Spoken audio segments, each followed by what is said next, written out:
5A championship game between the Odessa Permian Panthers and the Bobcats of San Angelo Central High School. Down on the Pearl of the Conchos tonight, this is Don Scott. I'll be joined by Kurt Kaiser and Roger Smith to bring you all of the action in what is promising to be an outstanding football game. Kurt, I look for a battle royal. Don, we've been excited about this game for a long, long time. The two top teams in District 4 or 5A, and we're glad that we've got a chance to bring it to you tonight on KOSA Super 7 and also KLST. Let's tell you about the folks that have provided us the opportunity to bring you this game this evening. Our sponsors for tonight's 4-5A championship clash include Billy Sims Trailers, Brown Electric, Chaparral Industries, D&J Automotive. The game also sponsored by FiberTech, Houston Copeland Insurance, Manuel's Restaurant, and Overcount Supply. Other sponsors include Jim Reeves Insurance, Sewell Ford, Sherwood Pharmacy, Sid Norton Photography, Simarco Incorporated, Swindle Welding and Equipment, Texas Army Surplus, Western National Bank, AIP Products, and Barn Door. And Roger, I know the folks around San Angelo have been very excited for a long time about this football game. They hear people in Odessa saying this may be the best Permian team that's ever played, but either it's that or this Permian team hasn't played anyone, and we'll find out if the Bobcats are a worthy enough opponent to give the Panthers a game. Well, Roger, I don't think there's any doubt about their ability. We watched them play against Odessa High. They have an excellent offensive football team. The big question mark, I think, in most people's mind, at least in the far reaches of Odessa, are can they play defense? That is a question because the Central people will admit that they put their best athletes on offense. The game breakers are the ones who can score. They really don't have that much speed in the secondary, and that is a concern because I don't know that any one of the secondary men for the Bobcats can outrun Bergen or Parrott if they have to. Well, here come the Panthers out on the field as they're the first out here. The orange-clad Bobcats are coming through. A great big sign that says "State Bound" as they come roaring out on the field. Both of these teams, you must realize, are already into the playoffs. The Permian Panthers are going in what is now called the small school division. The Bobcats, of course, because of their very large enrollment at Central High School, the largest in the district, will go into the large school 5A division playoff. I don't think there's any doubt that there's a lot of pride on the line. There's no doubt that both teams want to win this one very, very badly. The last time that this game meant this much was 1987, and that was when 1986. Pardon me, 1986, when the Bobcats defeated Odessa Permian at the stadium in Odessa and knocked the Permian Panthers out of the playoff picture, a 14-7 score in that one. Kurt, I don't really look at tonight that low scoring of a ball game. No, I don't think so. We've got two great offensive teams. You know, a lot of people, you mentioned the fact the playoffs are already set. A lot of people say that takes away the luster. I don't believe so. The teams really are focused on this game. They want the district championship first before they head on to the playoffs, and that's a worthy goal. The team's just about ready for the kickoff. Permian has won the toss. We'll take a quick break and be back with the opening kick in this battle of cats between the Bobcats and the Panthers from San Angelo Stadium. Well, here we are. We're ready to kick this thing off. They're lined up on the field. The Permian Panthers will be defending the south goal, and the orange-clad Bobcats will be kicking off from the north. The game time temperature is in the upper 30s right now and dropping rapidly throughout the game. They're claiming tonight to the low 30s by the end of the game. There is very little wind, however. And I'll turn you over to Kurt Kaiser for the play-by-play. We're underway from San Angelo Stadium. High end over end. Taken by John Williams at the 5-yard line. Quickly back to the 15 and down at the 21. Good kick coverage by the Bobcats. That's where Permian will begin their first offensive series of the night. 1st and 10 from the 21-yard line. Take another look at it here. The Bobcats put a lot of their best athletes on special teams. You saw 32 Damon Carroll. He didn't make the tackle, but he did turn the return man back to the inside. On offense, it'll be Bruce James at center. The guards, Eric Lubin and Mike Sims. At the tackles, it's Matt Lockey and Jason Cothran. Stormy Case at quarterback. Malcolm Hamilton, Timmy Ross behind him. Jared Bergen, Kendrick Parrott, Tony Daniels, the tight end. The pitch comes back to Timmy Ross. Ross slips as he hits the 22-yard line. Getting a hand on him was Chris Cloninger. As Ross tried to make a cut on the field.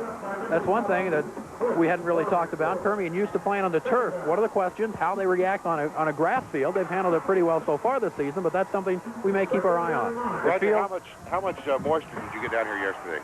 We didn't get a lot yesterday, but the day before it was tremendous. We got a lot of rain in a 24-hour period, but this field hasn't been played on in 13 days, so it should be in good shape. 1-yard pickup. It'll be 2nd and 9 from the 22. Up the middle to Malcolm Hamilton. Stopped as the Bobcat defense right there in the middle. Hamilton nowhere to run as Benny Jones was the first one that got a piece of him. Just short of the 24-yard line, where it'll be 3rd and long for the Panthers. Benny Jones is one of those guys playing a pincher position for the Bobcats. He's the other back when the Bobcats use 2 running backs, which they rarely do. He wasn't getting a lot of offensive playing time, and pincher is the perfect position for him because he's just the right height to get under the quarterback's chin, and he can really run. Kendrick Parrott goes out wide to the right side. The back split behind Stormy Case. 3rd and 7. Case to throw. Rolls out to the right. In the air, and it is incomplete. Intended for Kendrick Parrott.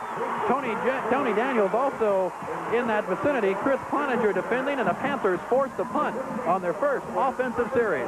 Well, Case rolls back. He has the man wide open, and he certainly has plenty of time to throw the ball. The man was coming back towards the ball and just flat with a bad throw and a missed catch. I think when he put his foot down, his left foot, as he planted and threw, it slipped just a little bit, and that caused the pass to go off course. Shane Wells back to punt. Shane, a 34-yard average coming in tonight. Gets the kick away high, spiral. Down at the 35-yard line. About a 3-yard return. Damon Carroll caught the punt, and they were right there in his face, but he's the kind of guy that does not like to make a fair catch. Well, he had some real speed coming down the field on top of him. Wells held the ball for a long time. I was kind of looking for a flag to be thrown because it looked like the lineman may have released a little bit early on that, but worked out well. No flag on the play. Let's see what the orange-clad Bobcats can do. Bobcats, Greg Hayes at center. Jason Blackman and Jason Box the guards. The tackles, John Green and Jonathan Casey. Shea Morenz the quarterback. He's back to throw up the middle. It is intercepted by Michael Comer, and the Panthers on the first play get the ball back in Bobcat territory. That was meant to be a quick hitter to the tight end, Charles Vogel. He was looking back for it, but he just did a great job of anticipating it. Comer just simply stepped in front of it. The Permian linebackers were all taking a deep drop, and Comer does a great job of juggling the ball and gaining control as he goes to the ground. Big break. The first break of the ball game goes in favor of Mojo. Morenz has been intercepted just 6 times in 216 attempts coming in tonight. Permian gets it at the Bobcat 44-yard line. Stormy Case, 2 receivers to the right side, puts Ross in motion, who gets the football. Ross cuts up to the 40, the 39-yard line. Good pickup on first down by Timmy Ross, brought down by Tony Aragon. Richard Barone had a shot at him in the backfield. That would have made it a loss. Well, Timmy Ross is not very big at 135 pounds, and this is one that is really only 135 pounds, but he has great balance, and he is a very tough runner to bring down. Under the 10-minute mark as Wagner and Bergen go wide to the right side. 2nd and 5 for Permian at the Bobcat 39-yard line. Stormy Case has Malcolm Hamilton alone back behind him. Now he flips it back to Ross, who was in motion again. Bobcat defense was there that time as Benny Jones was in on the tackle. It'll be 3rd down. The Panthers look like they're back in that pattern. We've seen the Mojo teams of the past run the ball, and then pick their spots for the deep pass. Do you think we might be ready to see one of those? Well, Roger, the Mojo pattern has really kind of broken over the last couple of 3 years as they have gone more and more and more to the aerial game. In recent games, they have been much more balanced ball club than that. In fact, at times, they have been a passing ball club. But when they get in trouble, they go back to what they know best, and that's the run. 3rd and 3. That's John Williams just in the game trying to turn the corner. Cannot do so. The Bobcat defense throws him for a loss. Ben Montgomery made the big play for Central. Montgomery saw that coming all the way. So the Bobcat defense does their job after the turnover, gave Permian the ball at the 44-yard line. The defense actually pushes them back to the 45, where Shane Wells is called on again, this time trying to pin the ball deep in Central territory. He'll get the ball away from about his own 45-yard line. Good snap. Shane again, plenty of time. High spiral. Fair catch called for, but none taken. It bounces inside the 5-yard line and down at the 1. That's what you call deep in Central territory. Now the pressure is back on the Bobcats. They turned it over on their very first play. This is the way you teach them to do it in the practice session. Get out on the goal line, turn around, and catch the ball as it comes to you. I almost was afraid that he was going to have his feet in the end zone, but he did get his knees down at about the 1-yard line. That was good call by the officials. Dusty Dennis, who got the ball down at the 1-yard line, I believe. 8:16 to go in the first quarter. No score. The Bobcats' second series, their first one, and a turnover on the first play. Shea Moran, David Hamilton in his backfield. Receivers to the right side. Moran keeps it on the ground. No, it's on the option. In the backfield, he gets out of the end zone and just barely gets out of the end zone. Well, he absolutely did not fool the corner contain man that time with the option play, as he just sat there and waited for the play to come to him. Steve Kelly, the one that made that play on the outside, Don. Good job of tackling. Almost had him in the end zone. The Bobcats used an extra wide out there to try and spread the defense, and they almost fooled it except for Kelly. No gain. 2nd and 10 from the 1-yard line. 7:40 and counting left in the first quarter. Moran drops deep in the end zone to throw, gets it away, and it's incomplete. The pass was intended on the right side right there. Byron Bodie? Byron Bodie, that's the one. A little low. Scott Comer Cherry also defending. is out here to help break up this pass. Chris Comer does a great job of getting out there in front of it, getting a hand on the ball. I think he's the one that actually batted it downward. A lot of coaches, when they see their quarterback throw a pass like that, would suddenly inhale in terror. But Moran's is just so accurate that he believes that he can get the ball into a small spot like that. He was just a little bit off that time. Damon Carroll, the top receiver in the district, is wide to the right side. It's 3rd and 10. Bobcats from the 1. Again, Moran's to throw. Pressured. Gets it away, and it's intercepted. Court Peterson at the 35. Inside the 30. Down to the 21, where he's knocked out of bounds.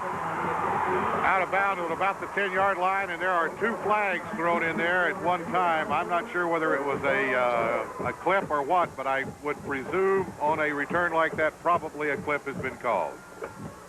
So Shea Moran, who came in with an outstanding ratio of interceptions to completions, has had 2 picked off here in the very first quarter.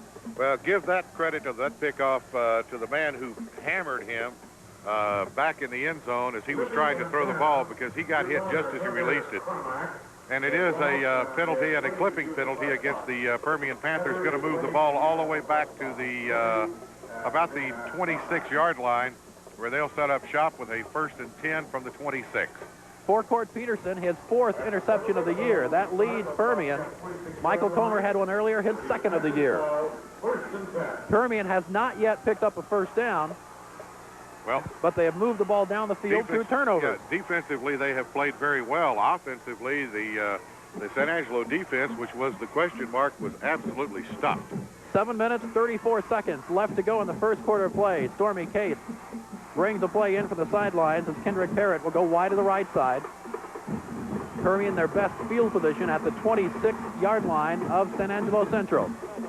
Up the middle, Malcolm Hamilton, a little bit of room, but it quickly closed around him as he takes it to the 21. It'll be Tony Aragon on the stop for the Bobcats. I think we're going to see the same advantage-disadvantage situation no matter which team has the ball. It seems like both Permian's and Central's offenses are a little bit bigger and stronger, and the defenses are a little longer on quickness. Well, that was just plain old smash mouth football that time. They just simply power run right straight up the middle. 4-yard pickup. We'll call it 2nd and 6. Coming down on the 7-minute mark. Case has Wagner to the left side. He puts Hamilton in motion to the right. Up the middle to Michael Comer inside the 20-yard line. Michael using the backfield. Normally the blocking back. Benny Jones on the tackle. That time they give him the football. It'll be 3rd down for the Panthers. Well, this is Permian's version of the wishbone. They line one back up actually in an I formation, but one back up very, very close behind the quarterback, hand the ball to him, and try to let him wedge a couple of yards out. 3rd down and 3. 6:25 left. We are in field goal range for Shane Wells. And coming into the game, Shane has kicked 6 field goals this year. 3rd and 3 from the 19. Case puts Ross in motion. Up the middle, Malcolm Hamilton. He'll be very close to the first down. Kelly Bijil with the stop. I believe he got the first down. It's going to be very close where they marked the ball. But, well, no. Where they marked the ball, I don't think. I'm not sure. It's going to be very, very close. He may not have made it where they marked it. I thought he had progressed all the way to the 15-yard line, but they're marking it back at about the 16, or a little short of the 16. I would think they'd go for it. 4th and short, big game like this. Well, they're going to bring it out and measure it. Clock shows 6 minutes and 1 second left to go in the first quarter of play. No score yet in this game, where a crowd of over 20,000 watches on from San Angelo Stadium. It'll be short by a couple of inches. Very, very close. And there you see Coach Cam Hollington saying, we're going on 4th down. He is short by about an inch and a half here. And he wasn't scratching his head as he said, let's go. He made the decision quickly, I think. I think you're right, Roger. I think that was an affirmatively let's go. The Bobcat fans are on their feet, urging on their defense in the biggest play of this ball game so far, 4th and inches from the 16-yard line. Under the 6-minute mark. Stormy Case hands it off to Hamilton. He's got the first down. Well, that's the first down of the ball game. We are now 5 minutes, 51 seconds left to go in the first quarter of play, and we have our first down. It's the oldest saying in the world, but I think it's also the truest. Defense wins ball games. Offense pleases the crowd. And defenses are playing well tonight. When you're talking about defenses, really, we can throw stats out the window except for scoring defense, and you won't find two better defenses. The Bobcats give up 7.3 points a game. That's second in the district. And the Panthers give up 4.4. Both teams have several shutouts behind them already. 1st and 10, Permian from the 14. Case rolls to the right, looking to go in the air, trying to find Parrott, puts it away, and it's incomplete. Well, he threw that one away because his lone receiver that he had down there was absolutely blanketed deep in the end zone. He had absolutely nowhere to throw that football. Ben Montgomery is not nearly so fast as Parrott, but he does a terrific job of covering him. Well, when you get down this far, you don't take a lot of speed. You just got to be able to stay with him because there's not that much territory to run in. One thing the Panthers are trying to do is do something no team has done all season long against the Bobcats, and that is score in the first quarter. It hasn't happened in 8 ball games. 2nd and 10 from the 14. 5:26 left in the quarter. The pitch comes back to Hamilton inside the 10 and down to the 5. That's going to be close to another first down. And Chris Cloninger, the strong safety, had to come up and tackle him. Okay, this is just a little pitch play, and then he does a great job of cutting back on this and finding the crease. I don't believe he got the first down. He's just on the 5-yard line. He's got to go to the 4 for a first down here. Wagner and Comer both check in on a 3rd and 1. 4:55 and counting left in the first quarter play. Permian trying to draw first blood in this battle of unbeaten at San Angelo Stadium.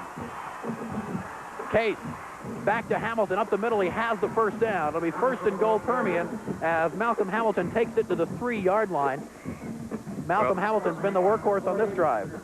Well, this is just in your face, here I come type football. They're challenging the dead middle of the Bobcat defense, and so far have had a little success there. Not the only place they've had success. As long as they can keep going up the middle, that kind of negates the pincher defense. As long as the quarterback doesn't have to come down the line for any options, or if he isn't forced to throw, then I imagine they'll just keep doing that. 1st and goal from the 3, and there'll be movement along the line against Permian as Michael Comer took one step right before the snap, couldn't get set again. Yep. And that'll push Permian back to the 8-yard line. Makes it tough. It's a whole lot tougher to have 1st and 8 than it is to have 1st and 3. Big games, you always talk about the mistakes. Neither team wants to make them. Bobcats have had 2 uncharacteristic turnovers through interceptions. Permian, the penalty right there when you get down to the 3-yard line. But at the same time, big games like this filled with emotion. A lot of times you're not too surprised to see mistakes. The turnovers you're talking about, one of them may lead to a touchdown here, but I don't think it will have the same effect on eroding the confidence of the Bobcats like it might have on other teams, because Shea Morenz has thrown interceptions before and come back to throw touchdowns. 1st and goal from the 8-yard line. Timmy Ross in motion. Hamilton up the middle, inside the 5, down to the 3. So he gets the penalty yardage back as Benny Jones makes a stop. Once again, Hamilton right back up through that middle of the line. Good point you made, Roger, about the this negates a lot of the defensive strategy that the Bobcats employ. And now they're going to go to a 6-man front. They brought in number 58, Sean Carter, and they'll take out one of their secondary men. Ball is at the Bobcat 3-yard line. 2nd and 3 Permian as the Bobcat defense tries to hold them out of the end zone with 3:35 and counting left in the first quarter of play. Hamilton trying to turn the corner and head to the end zone, and that's a mojo touchdown for Malcolm Hamilton. As he Great takes it individual in. effort this time by Hamilton as he simply steps outside of some contain and breaks a tackle or two. The play was stuffed right there. He steps outside and on some individual effort just outran and outbulled people into the end zone, carried one man on his back. Shane Wells will try for the extra point, in which he's been very accurate this year. Shane is 46 of 49 extra point attempts. So he's going for number 47. As Stormy Case, who just led his team into the end zone, will do the holding. The touchdown comes with 3:28 left in the first quarter. Snap back, and the kick is through the upright. 3 minutes and 28 seconds left in quarter number 1 from San Angelo Stadium as the Permian fans cheering the first 6 points of the evening. It's Permian leading San Angelo Central 7-0. This is a Super 7 KLS. And with his strength, just carries it in. That sets up a 7-0 score in favor of Mojo. And as you said, Kurt, that's the first score that the Bobcats have given up in the first quarter of a ball game all year long. The scoring drive for Permian took 9 plays to cover the 26 yards after the interception. 4 minutes and 6 seconds off the clock. It was Malcolm Hamilton that took it in from 3 yards out. And for Malcolm, that is his 17th touchdown run of the year as he leads District 4-5A in points, and he adds to that total here this evening. Well, there's a lot of rivalries in this game, and I've had one going on around my household all year, or all week, I guess. My son, of course, graduated from San Angelo Central High School, played for the Bobcats. His wife is a graduate from Permian High School, and they're here tonight, and I think they're speaking, but that's about it. One of those mixed marriages, huh? Yeah.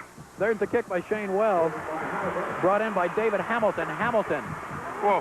hit hard at the 17-yard line as the Panthers quickly came down there.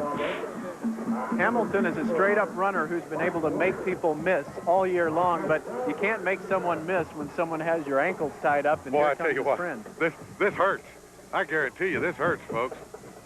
Here is a plowing hit. I mean a plowing hit. Mike Boyer making the big hit there for Permian as the Central will start at 1st and 10 from their own 17-yard line. There's 3 minutes and 22 seconds left in the first quarter. Hamilton alone back behind Shea Moranz. Moranz gives it to Hamilton, who takes it to the 20-yard line before he is pushed back. He looks like he's okay. Yeah, he is a very, very impressive runner. Really is. He runs very hard and he's got a lot of quickness. I don't know about speed, but he has a lot of quickness. Some great quick feet right there that gained him an extra 3 or 4 yards, and they simply couldn't get him on the ground. He's not quite as good, obviously, as Amp Lee of Florida State, but he makes moves in the same way. He doesn't seem to be gritting his teeth and giving it his all as he makes the moves that leave the tacklers grabbing for air. Hamilton 613 yards coming into this ball game tonight. Moranz drops the throw, looking left side. It's completed to the 30, back to the 29-yard line as he picks up the first down. Brian Tucker made the first hit, and Shea Moranz has his first completion of the night. Good pass, good catch, great pattern run. This is a excellent job by the offensive line. They give him lots of time to throw the football, and the receiver runs an absolutely outstanding pattern. He just found a little hole in that zone defense, sat out and waited for it. A lot of white shirts get there eventually, but they're way too late. With the strength of Morenz's arm, he can drop back 12 yards and still get the ball there on time. 1st and 10 Bobcats at their own 30-yard line. The handoff to Hamilton. Some running room as he takes it to the 35, the 36-yard line. As it was Tony Perez that was in on the stop that time for Permian. About a 5-yard pickup. We talked about the defenses early, but I think that touchdown was a wake-up call for the Angry Orange as they're they're kind of got that orange blossom special rolling down the field right now. There's a long way to go to the end zone, but this is what I was talking about. Morenz's confidence is not shattered, and his confidence and the team's confidence are one and the same. Whoa. Big hit. Big hit. Tony Daniels. Daniels made the stop as the Bobcats keep it on the ground. There'll be no gain on the play, so it's 3rd and 5. Watch Tony Daniels. Sorry about that. When I talked to the Central coaches this week, without a doubt, the 2 players on the Panthers defense that concerned them the most were Daniels and number 62, Brian Tucker. Just great, great athletes. 1:15 and counting on a 3rd and 5 from the Bobcats' 35-yard line. Morenz to throw, pressured, gets it away. It's completed at the 49-yard line. The pass to Damon Carroll. And I tell you what, he completed that one off of his, as he was hit. Moritz was hit very, very hard just as he threw the football. Watch this. He takes a pretty good lick and knew it was coming, but it's a perfect pass and a great catch. Damon Carroll is probably his favorite receiver and a fan favorite. Damon has caught 725 yards worth of passes coming in and 11 touchdowns. And I just hope for the fans' sake we get to see him celebrate a little bit in the end zone. He's very animated. And they don't throw flags on him here like in the NFL. That's good news. Morenz to throw again on 1st and 10. He's pressured from behind. Gets it away. Completed. Down to the 32-yard line. A clipping call right back to the backfield. It would happen just before the pass was thrown. That's all coming back for nothing. And I'm not sure that Byron Bodie didn't bobble the ball just a little bit before he actually grabbed it. Well, it's all for naught because there's a clip and you'll see it on your screen. Not sure who that is chasing, but right there's the clip. Rather obvious. Good call. Right in front of the official. Good call. Sam Brooks was applying the pressure. And boy, that's something for me to say a good call from an official. Yeah, that is unusual. That happens about once or twice a year. Especially this year. Yeah. Didn't these guys work the World Series? They did a pretty good job. Sam Brooks has been questionable all week long for Permian. He's not been able to practice, well, hardly at all, as he's had ankle problems. A lot of he's teams in there now. A lot of teams, when they're in this position, they get a 15-yard penalty. They would think, well, let's just move it up a little bit and get into a decent place to punt. But that's not how the Bobcats are going to think. Yeah, that's 15 yards from the point of the foul, so it really sets it up way back down the field. Let's see. There's 10. There's 20. There's 10. There's 20. There's almost 30. Yeah, over 30 yards. 1st and 28 from the 28-yard line. 41 seconds are left in the first quarter of play. Morenz comes out of there with the ball, but he's hit at the 31-yard line by Jerry Sims. Also in there was Scott Cherry, combining to make the stop. Without a doubt, the Bobcats are an extension of Dan Gandy's personality. He likes a wide-open offense. And when he gets into a game like this, a game of great magnitude where the stakes are very high, he's not against using a trick play. So don't be surprised if we see a trick play come out, though I don't know if some kind of double reverse in the backfield would fool the Panthers on 2nd and so far to go. 3-yard pickle on that play, so it's still 2nd and 25. That may have been the last play of the quarter. There's 2 seconds on the clock, and Central will not get a play away. The first quarter has come to an end at San Angelo Stadium, the battle of unbeaten for the championship in District 4-5A. And after one complete, Permian leads San Angelo Central 7-0. This is the Super 7 KLSC. And we're back at San Angelo Stadium, ready for the second quarter to get underway. Kurt Kaiser along with Roger Smith and Don Scott. Bobcats controlling the football from their own 31-yard line on a 2nd and 25. And Roger, as you mentioned earlier, a lot of teams are worried about a 2nd and 25. When you've got Shea Morenz as your quarterback, you're not as concerned about that. Probably not. But like I said, this is a place where the play action's not going to fool the Panthers at all. They wouldn't mind giving up 15 or 20 of it. They'd still have a 3rd and 10 to go. Second quarter ready to get underway. Shea Morenz drops. He's hit. He's sacked back at the 20-yard line. Tony Daniels came in there along with Sam Brooks combining on the sack. Well, you're right. They weren't worried about a play action, and they just simply, 2 of them blew right through the offensive line, and Shea just never had a chance to set up even. They arrived with the feet ball. Now what do you call? Well, now's when you look to the sideline and the coach has got his back turned. He says, you got into this, you get out of it. There's not much you can do with a 3rd and 39. don't have many plays in the book that will accommodate that situation. But Morenz is going to throw. Daniels pressuring again. He's chased, and it is completed, but well short of the first down to the 25-yard line. Brian Tucker all over the receiver, Byron Bodie, who made the catch, but still the Bobcats will be forced to punt for the first time tonight. Their other two series ended in interception. Well, this one ends in a punt. This is a coverage situation here. I mean, his receivers downfield were just absolutely blanketed that time. He had no place to go. Finally threw to a checkoff man. It was about his third receiver that he looked for. He's an amazing young man. I sit there and watching him. I mean, he doesn't just pick out somebody he's going to throw to when he comes out of the huddle. He's actually running a pass offense. He's looking downfield. He's looking for people to throw that football to. They might have gotten Tucker for a face mask on the tackle, but I can't remember the last time I saw number 62 covering a wideout. He's a pretty good athlete. 15-yard face mask penalty is going to set it up. It'll still be 4th down, I believe. No, it's first down. It'll be a... They just are signaling for a first down. Yeah, they're going to get... That's right. It's an automatic first down. 15-yard penalty, automatic first down. So there's your third 39 play. Exactly. You induce the other team to grab your face mask. That's it. And make it look flagrant. Hey, boy, I tell you what, that's a good call.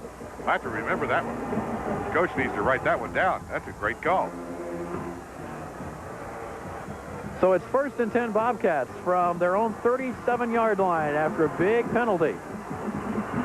Receivers right and left for Shea Morenz. Morenz to throw.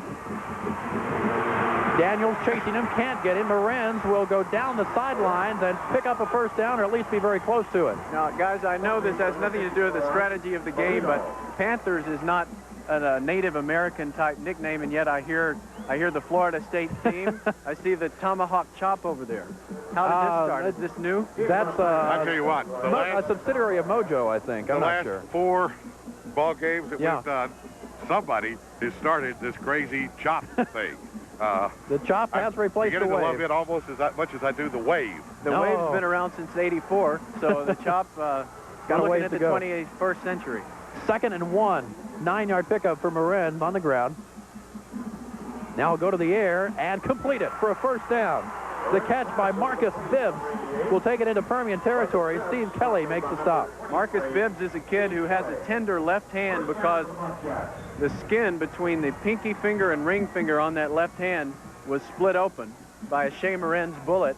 That was about 3-4 weeks ago, and he thought he had it healed up, and the next time Shea threw him a hard pass, it broke open again. Did it again, huh? But he has those 2 fingers taped together, and he's wearing a glove on the hand, and he made the catch there. For Bibbs, his 21st completion of the year.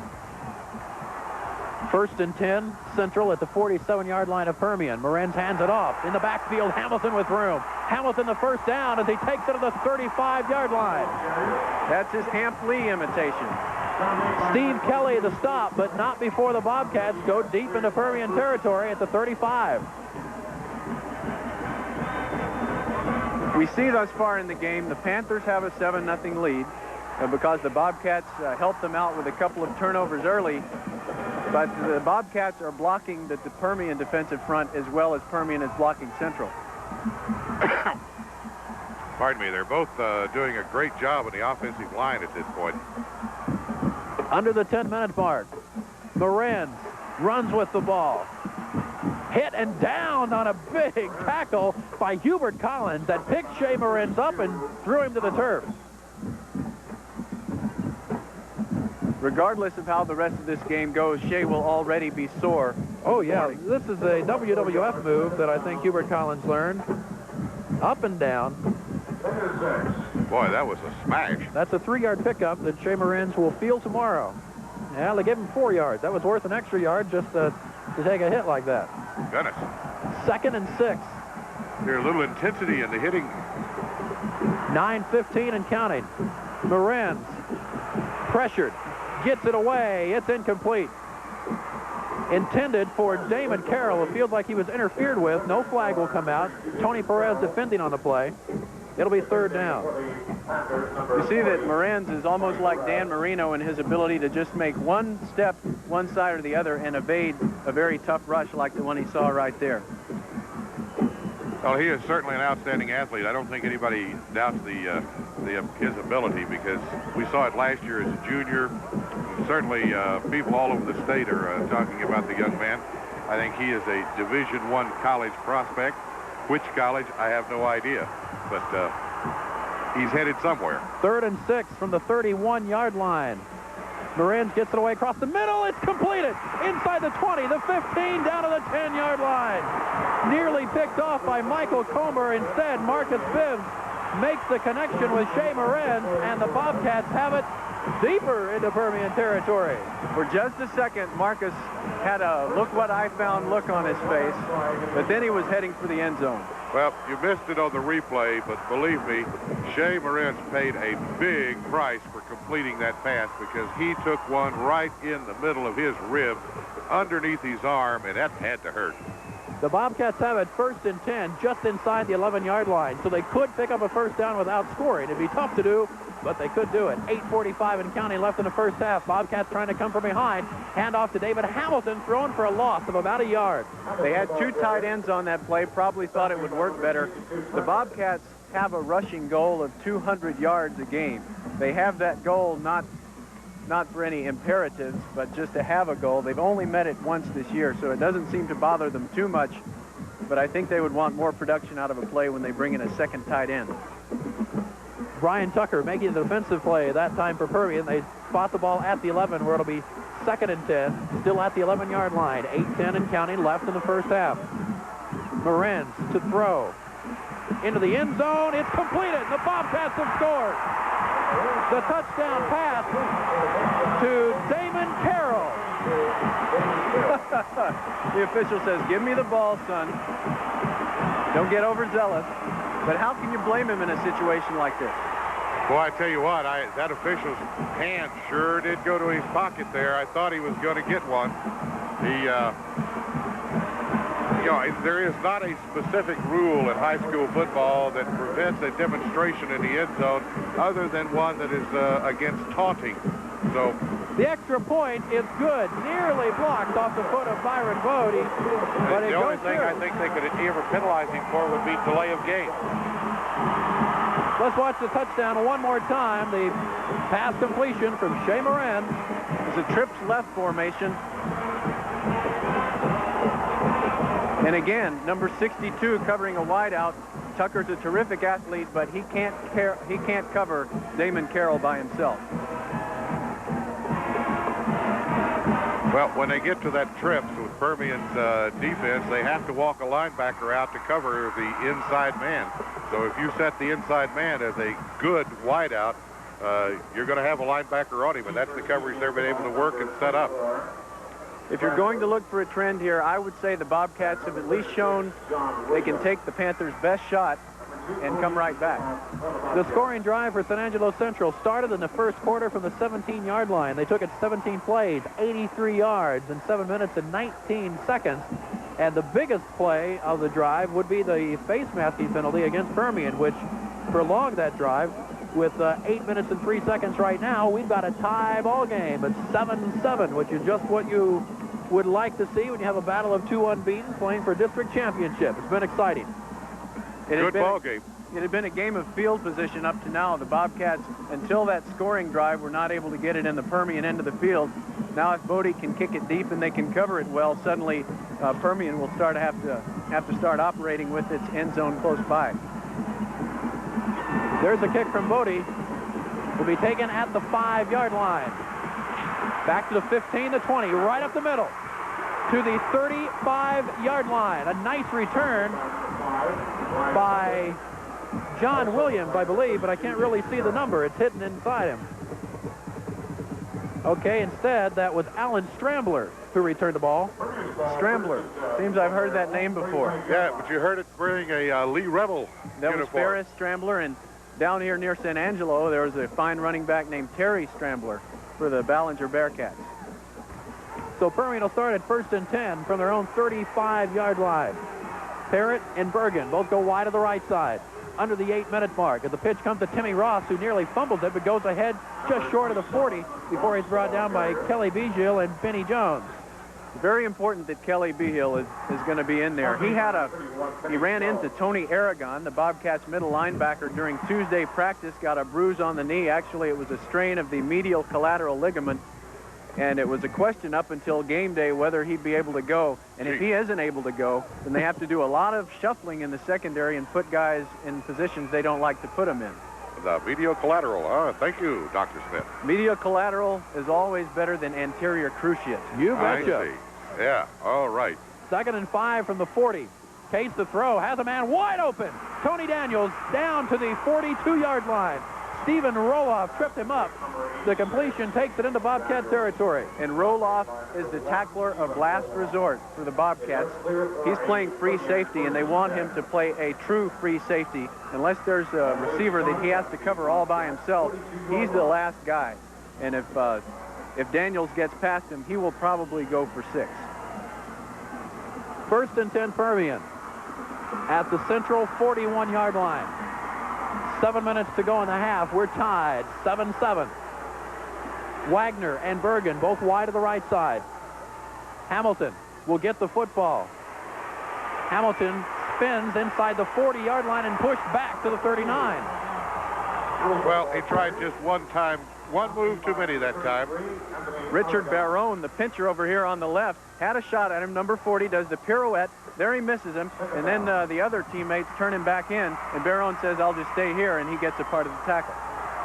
Tony Aragon making the final stop. And we mentioned the wave. Hey, we're seeing the wave tonight. The wave and the chop in the same stadium. Oh, me. What a I'm night. not sure I can handle this. You need a partisan crowd to keep the wave going all the way through. I'm sure we won't get cooperation here tonight. 2nd and 8 from the 40. Wishbone. Up the middle. Malcolm Hamilton again the ball carrier. Chris Uzo the stop. You're right, Roger. It's not really the wishbone, but it's kind of Permian's version. It's kind of an eye bone.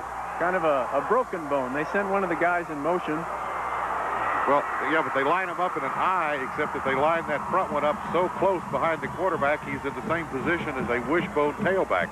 It's a different formation. Now, here's a big 3rd and 4. As well as the Panthers have been running, they might run, they might play action. 5.5 minutes left in the half. Bergen and Parrott to the left, Will Wagner to the right. Case completes it for a 1st down to Kendrick Parrott, down inside the 15-yard line. No, he steps out of bounds at the 22. Okay, pushed out by Ben Montgomery, but still a 1st down for the Panthers. And now the central defensive coaches are trying to pull their hearts out of their throats. This is what they don't want to happen. Again, Roloff is the tackler of last resort, and he does the job. Actually, it's Ben Montgomery pushes him out. Roloff was there to make sure. But they're afraid that if Parrott or Bergen gets really loose in the open field, if the guy doesn't score, the next thing they're going to be doing is putting their goal line defense on the field. The big plays of this drive have been through the air. A 15-yard completion there. Now it's Timmy Ross that takes it down to the 19-yard line. A tough 2 yards for Timmy Ross before Michael Baker falls on top of it. Baker did a great job this time of fighting off a block and getting in here and putting his considerable size on the back of little Timmy Ross.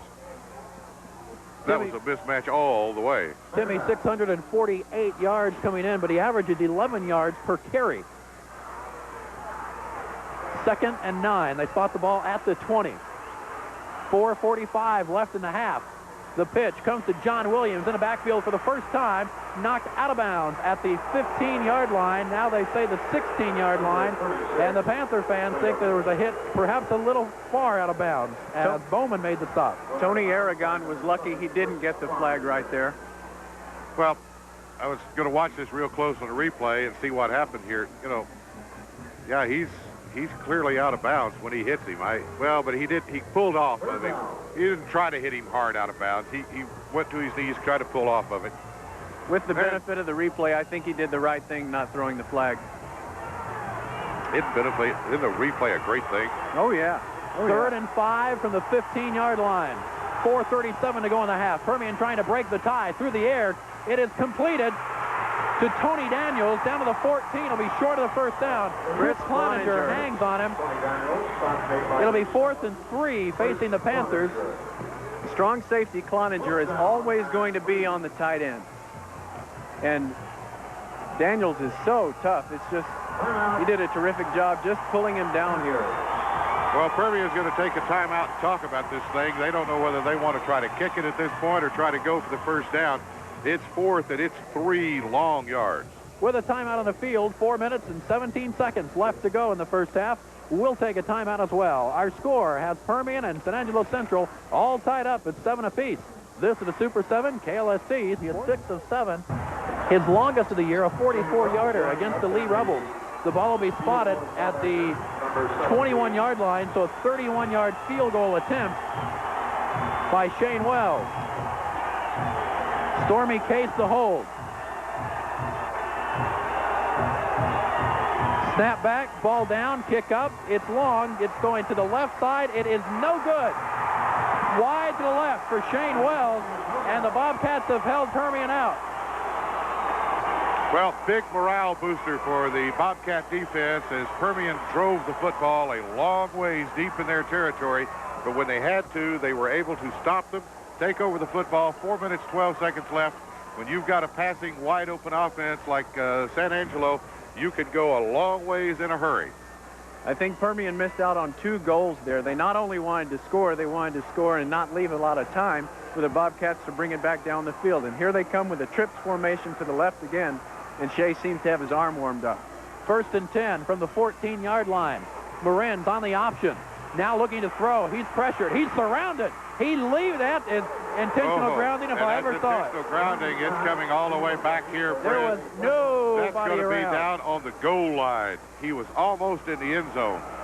And a loss of down. And a loss of down goes with it, but the ball is going all the way back to about the 2-yard line.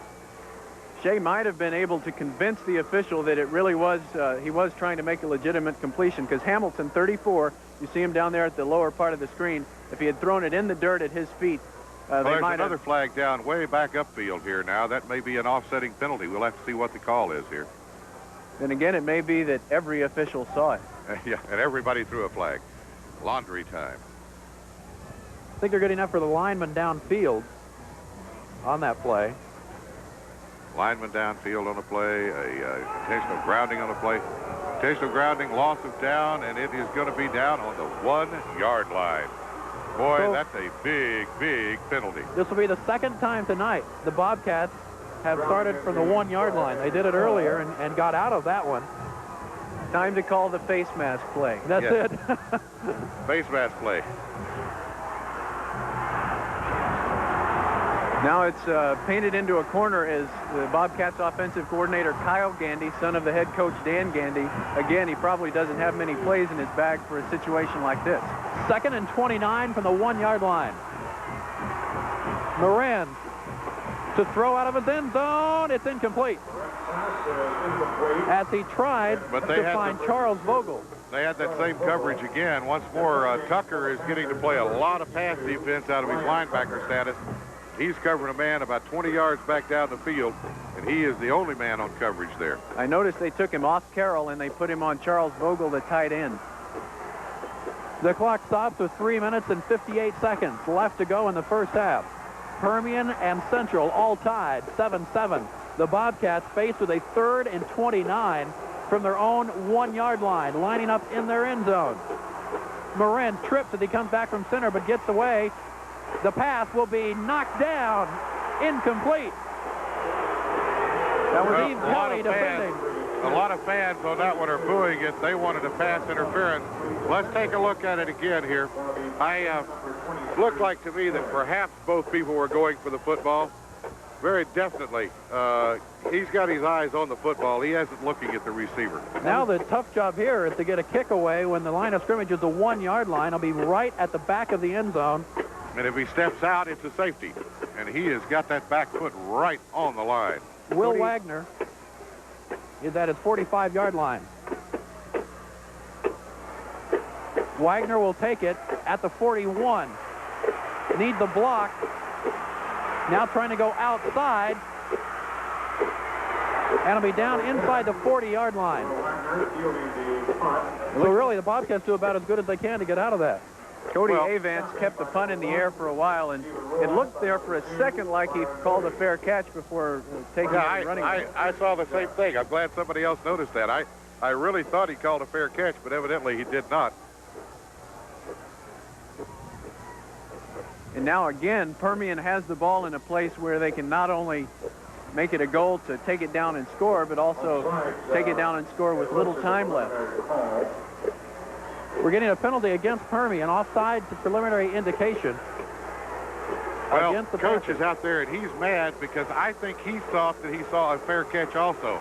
If we could back that up one more time and take a look at it, I really thought that I saw a fair catch signal. Maybe my eyes are going really bad in the cold weather, which, by the way, is beginning to be there.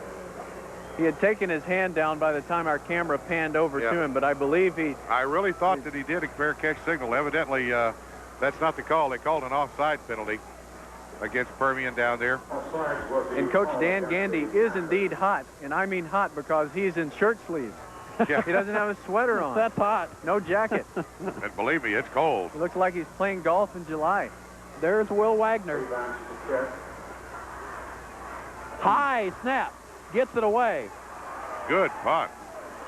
Wagner catches it to the 49-yard line, breaks one tackle, trying to break another, gets it to the 45. The Bobcats got about a 5 or 6 yard improvement out of that exchange. Good job by Cody Avance. Really did. Well, I tell you what, this is a high snap. That's got to make your heart go up in your throat if you're the punter. And if Cody doesn't catch the snap, his dad isn't reelected president of the Booster Club. Oh, I see. It's in the bylaws, I think. Yeah, right.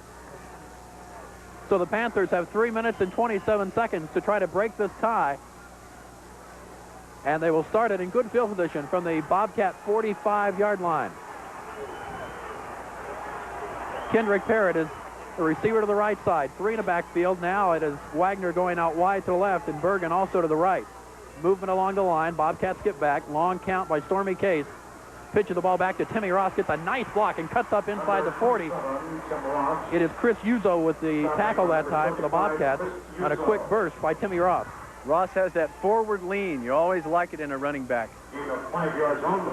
Well, the amazing thing, like we've said about Timmy Ross is a whooping 5'4" or 5 inches tall and 135 pounds, and that's with his shoulder pads and his shoes full of water. I mean, he's a little guy. Under the 3-minute mark on a 2nd and 5 now as Parrott goes to the left. 3 in the backfield behind Stormy Case. Malcolm Hamilton up the middle, but not for a lot of room. 2-yard pickup before it is Richard Barone that brings them down. John Smith in there too. Well, I tell you, he is chopped down. Look at this. Whoa, down he goes. Oh. So Permian faced with a 3rd and 3, 2:27 and counting left in the first half. Got to ask, how much does number 79 for Bobcats weigh? Let's see, what day is this? Bruce pushing 300. Bruce James ready to give the ball back to Stormy Case. Fella. Ross in motion, now Case back to throw. He's pressured from behind, gets it away, completed. First down. It is Chris Cloninger on the stop, but not before the completion is made to Will Wagner. Well, we've talked a lot about Shea Morenz, and Shea is terrific, but Stormy Case threw that ball with a lot of authority, and he had a couple of defenders in his face. Yeah, Stormy Case is no slouch as a passer. I mean, he's certainly not received the kudos that have gone the way of Shea Morenz and probably should not have, but he is not a sloppy passer at all. He is a good quarterback.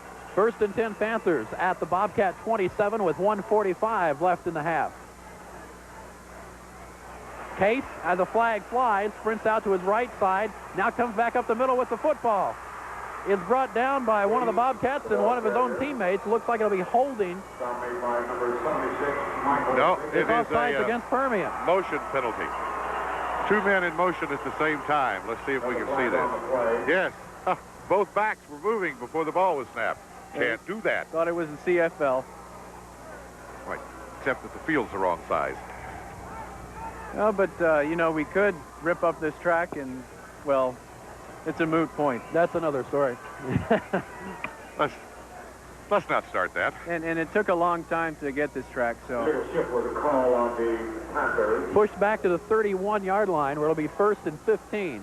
1:34 left in a half.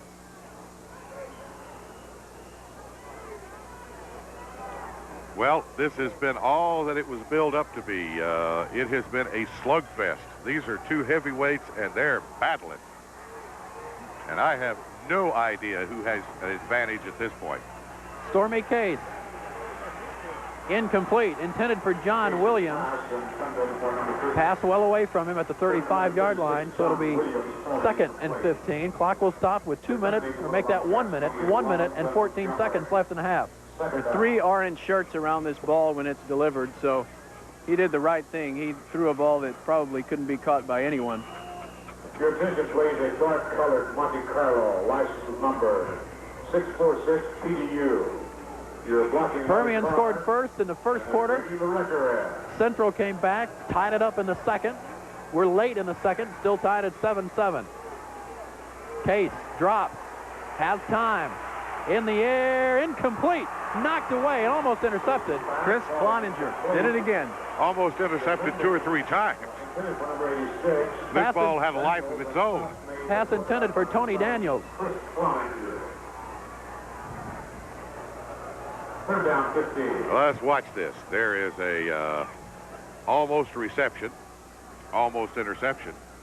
And it's still live ball, and somebody else almost gets it there, but it hits the turf. Whew.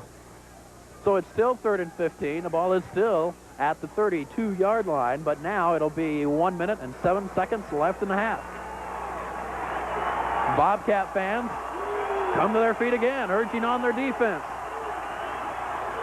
Case puts it in the air, looking for Wagner, incomplete.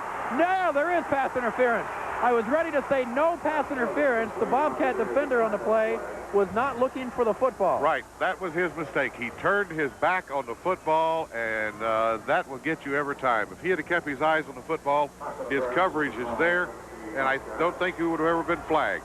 That's the tragedy of this play. It was right there. This will bring up.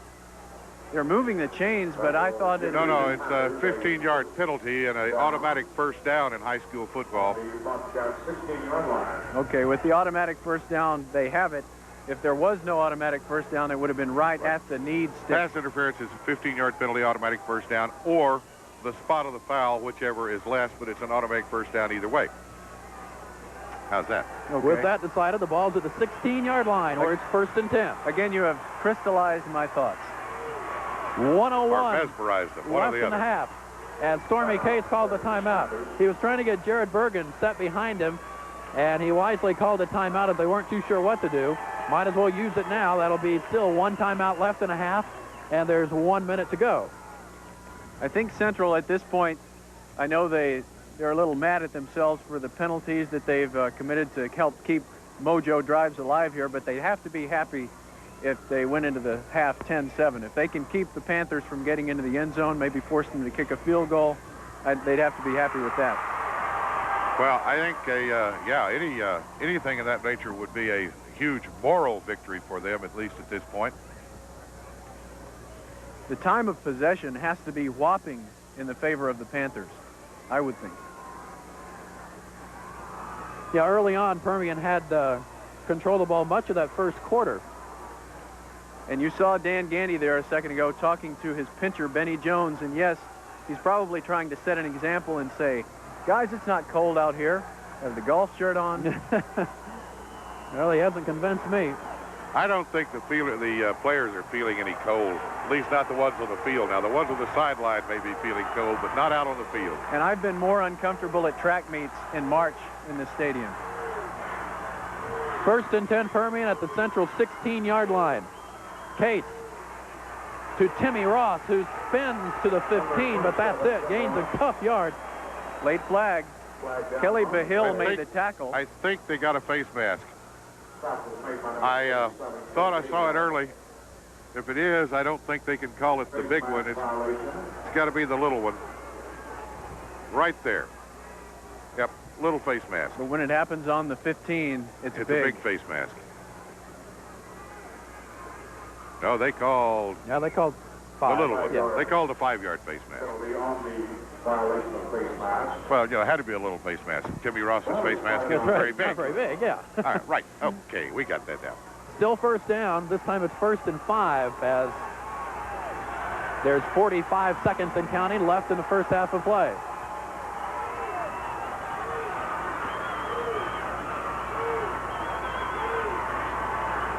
Stormy Case drops to throw.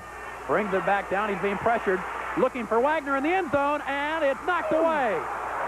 Nearly caught, nearly interception, and now it's incomplete. It was an out and up route, and Roloff and Cloninger did a terrific job. They did not bite on this first pump fake, By number 7, and Cloninger stays right with him. 1, Stephen Roloff. Well, I tell you what, Timmy Ross, or whoever it was, Will Wagner. Will Wagner, he had the ball right in his hands. I mean, he should have had the football. 27 seconds are left in the first half. The clock has stopped with the incomplete pass. Boy, the last couple of minutes have taken an eternity.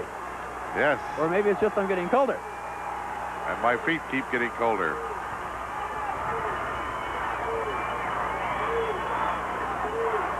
Case looks to throw. Looking for Tony Daniels in the end zone. Intercepted. Net drop. What an opportunity. Steve Roloff had it hit him right in the mask. That's the reason Steve Roloff plays defense instead of wide receiver. So Permian gets a life, and let's see how they react to it. 21 seconds to go in the half. As you see it one more time, Roloff has it, and now he doesn't have it. You know, our superintendent of schools in Odessa this week told everybody to get a life. Yeah, he did. Well, Permian just got one. They got one, a big one. 3rd and 5 from the 11. 21 ticks left on the clock in the first half. The pitch to Malcolm Hamilton, gets one block. Hamilton, nowhere to run. Picks up a yard, and that's it. A flag on the field. 13 seconds left. We'll check out the marker. Well, and the bad part of this is the coach called a play going to the left, try to set the ball up in the middle of the field if nothing else. And Hamilton took it all the way to the hash mark on the other side. So they gained nothing there, plus they're going to get a 10-yard or 15-yard penalty. I can't tell. Holding penalty against Permian. Holding penalty, all right. And he just had nowhere to go. There are lots of orange shirts and very few white ones out there. Another timeout called by Permian, their final timeout with the 13 seconds left on the clock. Well, both teams are departing the field to talk to their coaching staff. 13 seconds left, and we've been down here inside the 20-yard line for the last 2.5 days. It's been a long time, hasn't it? You know, we said before the game, one of the big question marks was the Central defense. Well, as far as the first half is concerned, they've really passed the test with flying colors. They have been outstanding. hustling all over the field. Well, and the amazing thing is I expected this ball game to be a very elongated football game, but it has turned out to be a pretty short one. At least the first half. We've only been about an hour into the game. You saw Larry Cloninger talking to the Central defense. Permian's outside receivers are so good that I don't think he's inclined to send a blitz in there. And this might be a good situation because, well, they're going to go ahead and try the field goal, I suppose, on 3rd down. And it'll be a 37-yarder. 3rd and 14. I thought it was 4th and 14. No, it's 3rd down with the penalty. 3rd down, and they're going to try now. Well, with only 13 seconds and no timeouts, they don't have much choice. Now Central calls the timeout. I don't think Central trusts Permian as far as they can throw them. I think they're saying it's 3rd down, look out for a fake.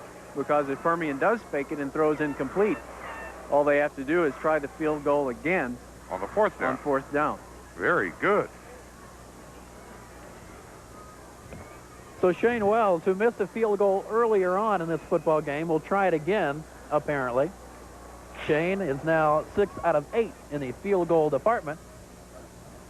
Standing to the left of Coach Gandy a second ago was Ken Bodie. He and Larry Cloninger worked together to coordinate the defense. Special thanks to Barry Sykes, who has helped us out once again by providing a number of our statistics and extra game notes for this contest. And we appreciate Barry's help in getting us all set to bring you this football game tonight.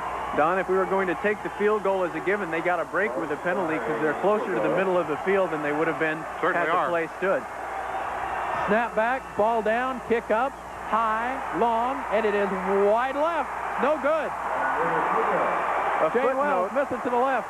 A footnote, if you'll pardon the expression, just if it comes down to a kick from Shane, then we might go back and remember that he missed 2 wide left in the second quarter.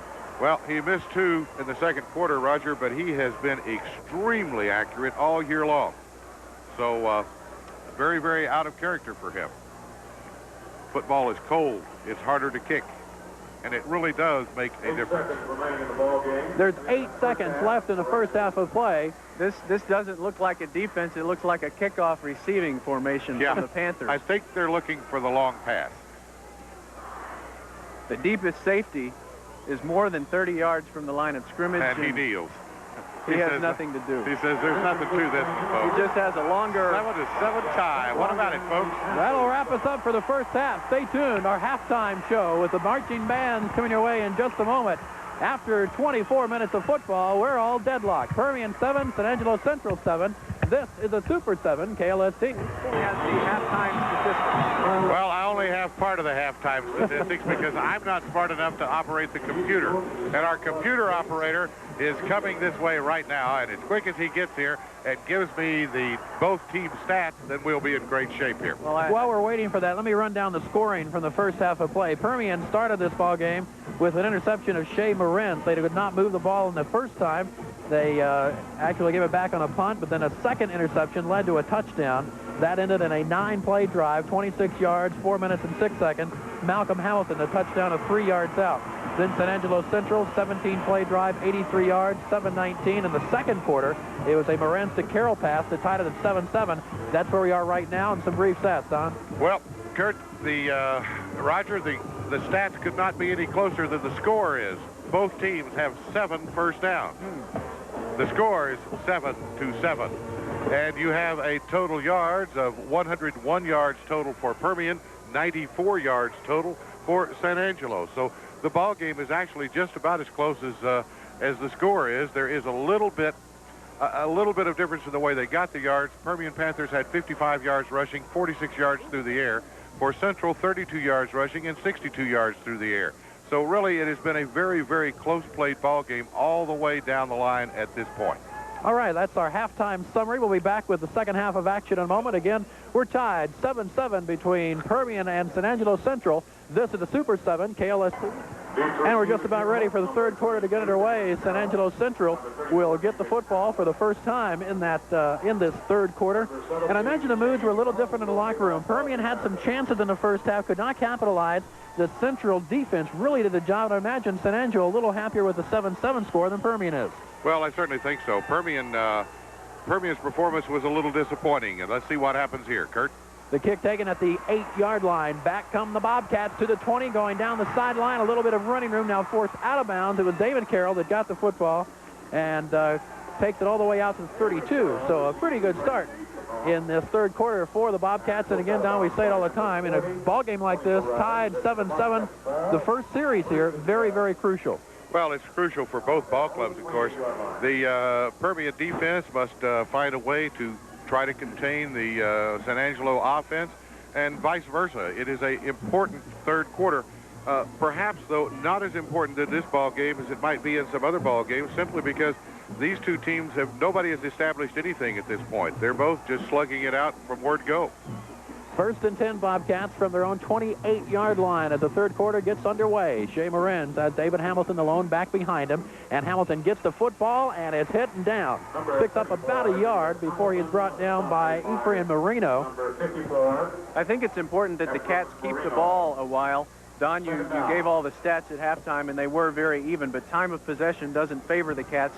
And the question of fatigue is, first of all, is the Central Bobcats going to have the energy it needs to play the whole ball game? But for the entire Permian starting units, they haven't had to play 4 quarters all season. That's right, and it could make an effect. 2nd and 8, out to the 30-yard line for Shea Morenz and crew. Marin sprints out to the right on the option, pitches it back now to Hamilton. Hamilton is tripped up at the 31-yard line.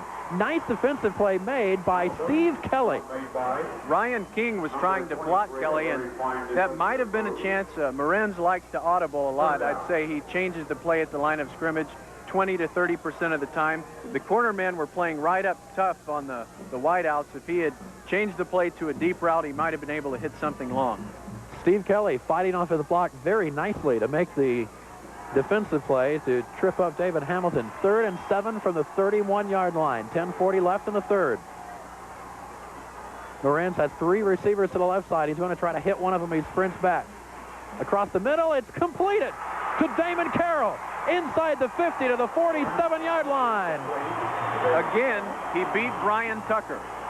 They had taken Tucker off of Carroll for a while, put him on the tight end Bogle, and Tucker is almost there, but not quite. Well, it's not so much that they've taken Tucker off of him. It's that when they get into that particular formation with him lined up as the inside men of 3 of the wideouts with their type of zone coverage, Tucker's the only man there to cover him. There isn't anybody else. And in that play, Shea Morenz could have unwrapped a sandwich back there. He had all day and no pressure whatsoever. Big 22-yard completion. Morenz now still looking downfield. It is incomplete. Too hard for Ryan King. It was Brian Tucker and Michael Comer providing the pressure that time on Shea once Morenz. again, he has got all day long to throw the football, as there is absolutely no defensive penetration. He steps out of the pocket, and he's got a long time. He's motioned to people downfield. He's got a week to throw the football. And he threw it off his back foot, and it was there so fast that King couldn't get his hands up. The clock will stop with 10:01 to go in the third quarter. First drive of the third quarter for the Bobcats, and they have it now 2nd and 10 at the Permian 47. Carroll goes in motion. Morin, deep drop, pressured, gets it away, completed to the 41-yard line. Ryan King brought down by Will Wagner. It'll be 3rd and short, 3rd and about 4 yards to go. Now a spot on the right at the 40. It'll be 3rd and 3. It looked like it might be a screen there for a second, but clearly the Bobcats weren't intentionally letting those rushers through. Well, there was a secondary receiver that was about 5 yards behind the man who caught the pass, who was also very, very open that time. 3rd and 3 from the 40. Morin fakes to Hamilton, looks downfield. Bodie has the ball, and he's pushed back. But he has the first. Forward progress will give him the first down as Tony Perez and Brian Tucker combine for the stop. An impressive drive this time as the Bobcats start off the third quarter, moving the ball very, very effectively. On the same side of the field, Marcus Bibbs was running deep. He was at the 20 and not covered very well. If Shea had gone to him, that might have been 6. Easy for us to see it from up here, isn't it? Oh, yeah. Oh, yeah. Tough down there. Coming down on the 9-minute mark as Damon Carroll goes wide to the right side. Bibbs comes to the left. Morenz hands it off to Hamilton, who is hit and down after about a 2-yard pickup. David Hamilton, the ball carrier. Stop made by number 63, Sam Brooks. Again, not a lot of emphasis on the running game by the Bobcats. Really, the only rushers who have piled up any totals are Hamilton and Morenz himself. Benny Jones is the next running back, and the only time you see the Bobcats use a 2-back set is when they have a short yardage or a goal line situation. 3 receivers to the right on 3rd and 8 from the Permian 33-yard line. Now Carroll comes back to the left side as Morenz drops to throw, puts it in the air and completes it to Ryan King inside the 25. Kelly makes a stop, but it's another Bobcat first down, and a flag will fly. An unsportsmanlike conduct call, I would assume. It came well after the play was over. We'll check the penalty, but what a terrific pass by Shea Morenz. He threads the needle on this. He's got triple coverage out there, and he just threads the needle right in. Superb confidence and a great arm. There's a lot of football left to be played. Both these teams will make the playoffs, as the penalty is unsportsmanlike conduct against the Cats. Well, he must have said one of those magic words. And when you do that, you get yourself in trouble every time.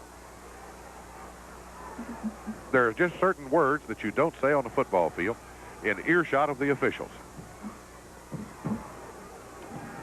Had a coach one time used to tell me, you don't even think those words on the football field because they can hear your thoughts. They read minds. Yeah, right. Officials have that ability.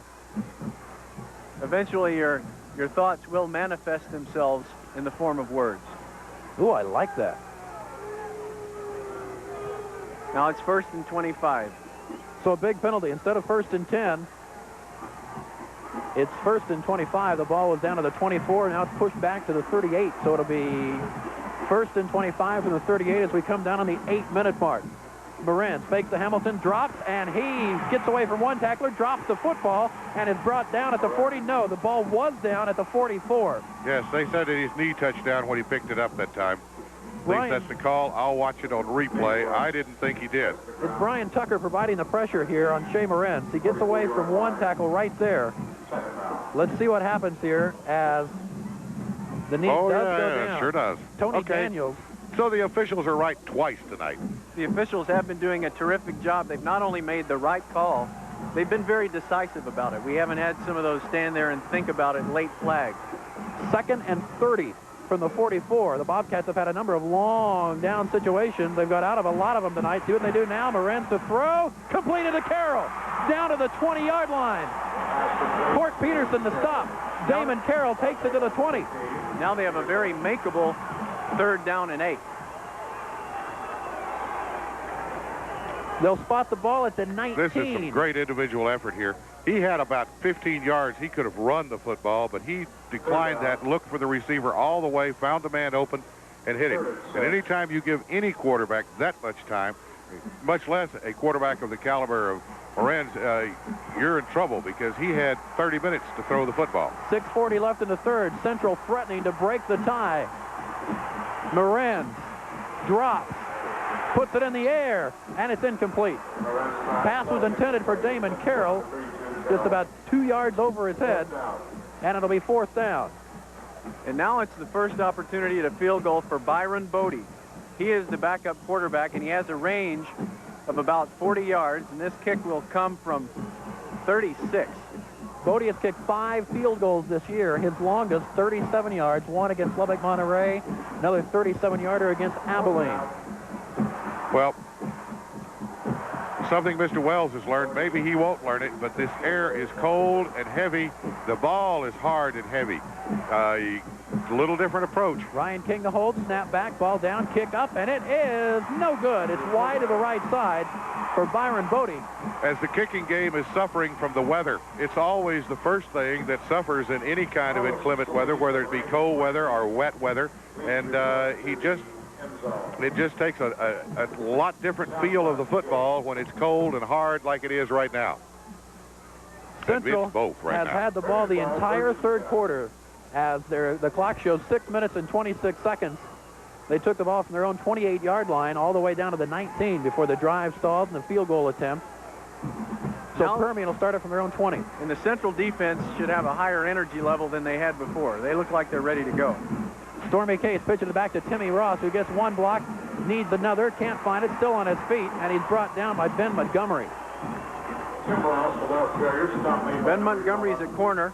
It looks like a lot of the Bobcat secondary men are thinking run. And it might be a good time one of these downs if Mojo goes with a play-action pass and maybe sends Bergen deep. 2 tough yards for Timmy Ross. It'll be 2nd and 8 from the Panthers' own 22-yard line. Will Wagner goes to the left side. Malcolm Hamilton in motion. The pitch comes back to John Williams. Williams trying to turn the corner, cuts upfield. No, he can't do so. He'll go the other way. Still trying to turn. Now he has some room. Will Wagner in front of him. John Williams will take it to the 28-yard line where he's brought down. Number 36. And that's 6 of the toughest yards you'll find. Well, that was tremendous personal athletic ability that time. I was looking all over the field for a clip because when runners start reversing fields like that and people start spinning and turning is when you get clips called. But no flags on the field, and he made a very nice run out of it, simply on individual athletic effort. Michael Baker, number 76, did a terrific job of just just kind of clogging traffic a little bit and keeping him from getting the first down. So it's 3rd and 2 Permian from their own 28 with 5 minutes to go in the third quarter, tied 7-7. Handoff up the middle. Malcolm Hamilton has the first down. As he takes it across the 30, falls ahead to the 32. Benny Jones made the stop on Hamilton. Well, I don't want to second guess anyone, but the only real success Permian has had all night on the ground is right up through the middle. They keep trying to turn the corners to the outside, but when you've got a defense that's spread out as much as the Central defense, they simply have you outnumbered on the corners. And I don't think you're ever going to get turned on the corner. So Hamilton, the 4-yard pickup, has the ball at the 32-yard line. 4:40 in counting left in the third. Case, the long count. Drops the throw and completes it to Parrott, who takes a big hit and hangs on at the 36. Parrott hit hard by Ben Montgomery. You know, there's a good chance, as evenly as these teams are playing, the game could end up in a tie. And I would remind you that we know what that's like, don't we? Last year when they met at Ratliff Stadium, they tied. The last time the Bobcats played in front of a crowd this big was the playoff game in '86. That was a tie. Are you trying to tell me there is a precedent for this? There's a precedent for it, and I predicted it. Somehow I thought this game might end up that way. John Williams trying to break tackles. He'll fall ahead for a couple, and that's it. Bobcat defense right there to stop up the hole if there was any at all. Kelly Behill, the stop on Williams. It's 3rd and 4. Well, once again, it's trying to go to the outside, and there's just not anything there except orange shirts. 3.5 minutes left in the third quarter. A third quarter that has had one drive from Central and another for the Permian Panthers. 3rd and 4 from the 38. Stormy Case to throw. Sprints out to the right. His coverage breaks down, and it's incomplete. And the crowd wants a grounding call, and based on the one they made. Call. No, he lost control of the ball, and then into his throwing, really didn't have good control of the football. Watch it again here. I think he almost drops the football before he throws it. In fact, I thought he did drop it. Intentional grounding is an intent call, and this would not be an intentional grounding. How he held on to the ball, I don't know. He must squeeze tennis balls in his spare time. That's one of the little things that might make the difference in winning or losing a game. The man had a hold of the football. I thought, how do you hold on to it on the top when somebody else has got a hold of it pulling it away? Chris Uzo is the injured player being tended to at the 32-yard line. Clock is stopped, 3:13 to go, and Permian will be forced to punt. With a timeout on the field, we'll take a timeout. We're still tied. Permian 7, San Angelo Central 7. This is the Super 7.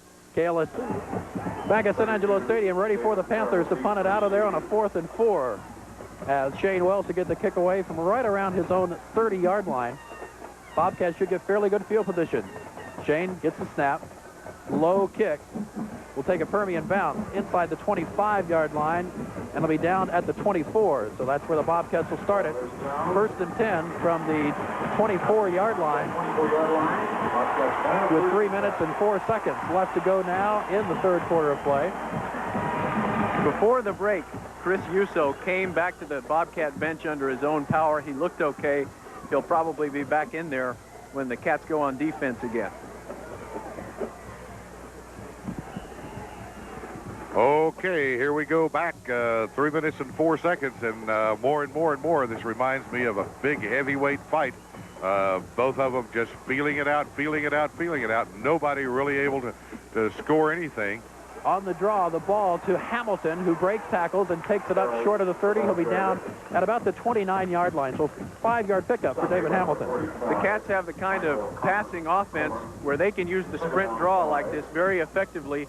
The Houston Oilers use it a lot with Lorenzo White and Alan Pinkett, and when the defense is spread out like that, sometimes you get openings.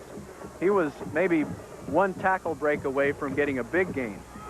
2:35 and counting left in the third. It's 2nd and 5 from the 29-yard line.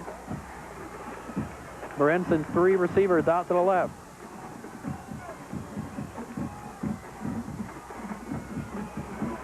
Hamilton has it, nowhere to run. Hemmed in, still looking for room, and he's brought down at the 19-yard line. It was Tony Daniels, the big play, to bring David Hamilton down, who was a caged cat. Dan Gandy is yelling at Hamilton, telling him the most basic thing you tell a running back in football: up the field, go north. Yeah. North-south, son, not east-west. I thought for a second, just for a second, he might try and throw the ball. It wouldn't have been a bad move. Except there were about 9 linemen downfield. 10-yard loss makes it 3rd and 15. Push back to the 19-yard line. Minute 40 to go in the third as Morenz drops the throw. Comes out of there and puts it in the air. It's incomplete through the hands of Ryan King, the intended receiver at the 30-yard line. Defending on the play was Tony Perez, and a Bobcats will punt with 1:32 to go in the third quarter. And now it's the Permian fans on the far side of San Angelo Stadium that come to their feet cheering on their defense. Ryan's hand feels like a beehive. This was delivered so hot, he just couldn't hang on. He kind of got alligator arms on that one. He didn't get his hands up there all the way. Cody Avance has to punt standing at his 6. His average is 38.9 yards. He'd do well to exceed it here. Avance gets the kick away. High kick. Fair catch called for and taken by Will Wagner at the 42-yard line. 1:24 left in the third. And we've still got a 7-7 ball game. Besides just the score, I'm just looking for an advantage here in the second half. I don't see one. I see absolutely no advantage to either ball club. They're playing on totally even terms at this point. So let's see what the Panthers have planned for the final minute 24 of the third quarter. They will send Kendrick Parrott wide to the right side. Case gives the ball back to Hamilton, who hurdles over to the 45-yard line. Hamilton goes airborne to pick up 3 yards. Well, Kurt, I'm glad it was you that said this was going to be a high-scoring affair tonight, not me. Yeah, good point. The linebacking core making the stop that time on Malcolm Hamilton. We know we're always in trouble on tape delay games to make predictions, and we continue to do it. And I don't know why. Well, I don't know why. That's because both of us are really blonde. That must be it. 50 seconds left in the quarter. Up the middle again. Hamilton again. About 3 yards. Chris Yuso made the tackle. Chris is okay. He's back in there. Guys, 39 seconds and the clock is running in the third quarter. I don't know what's going to happen here in the fourth, but it's really been a privilege just to see a multitude like this in a game played on such even terms. Well, I tell you this much, nobody's going to ask for a refund after this game is over. This is still one of the best buys that there is in all of sports spectating. A high school football game, and you can't get a better matchup than this one. 3rd and 6 from the 48-yard line, 10 seconds left in the quarter. Stormy Case looks to throw. Pressure from behind, gets it away, incomplete. Pass was intended for Will Wagner at the 40. It's incomplete. There's 3 seconds on the clock, and Permian will be forced to punt. 5 Bobcats around the ball when it arrives. Well, you know, some tremendous confidence on Case's part to even throw that football. He threw it right in the teeth of some very tough double coverage. Will Wagner's had double coverage almost all night long. Comer was in there that time. He was open to the inside of Wagner. Shane Wells ready to kick it back to the Bobcats. Good snap. Wells gets a beautiful kick away. Carroll underneath it, takes it at the 7. Comes back to the near side, down the sideline to the 20. Knocked out of bounds. No, he's not out of bounds. Now he's out at the 27-yard line. Out at the 27-yard line. Great job of running a kickback. Tremendous kick. So that's how the third quarter comes to an end, and we are still tied. It's Permian 7, San Angelo Central 7. We're ready for the fourth quarter in just a moment. This is a Super 7, and we're ready for the final 12 minutes of high school football as the District 4-5A championship is on the line between the Bobcats and the Panthers, tied at 7. Central begins the fourth quarter with a football from their own 28-yard line. Shea Morenz drops the throw. Puts it in the air. It's incomplete.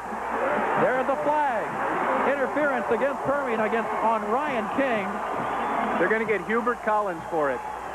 He was pushed at about the 45-yard line, and you'll See if we can see it on the replay.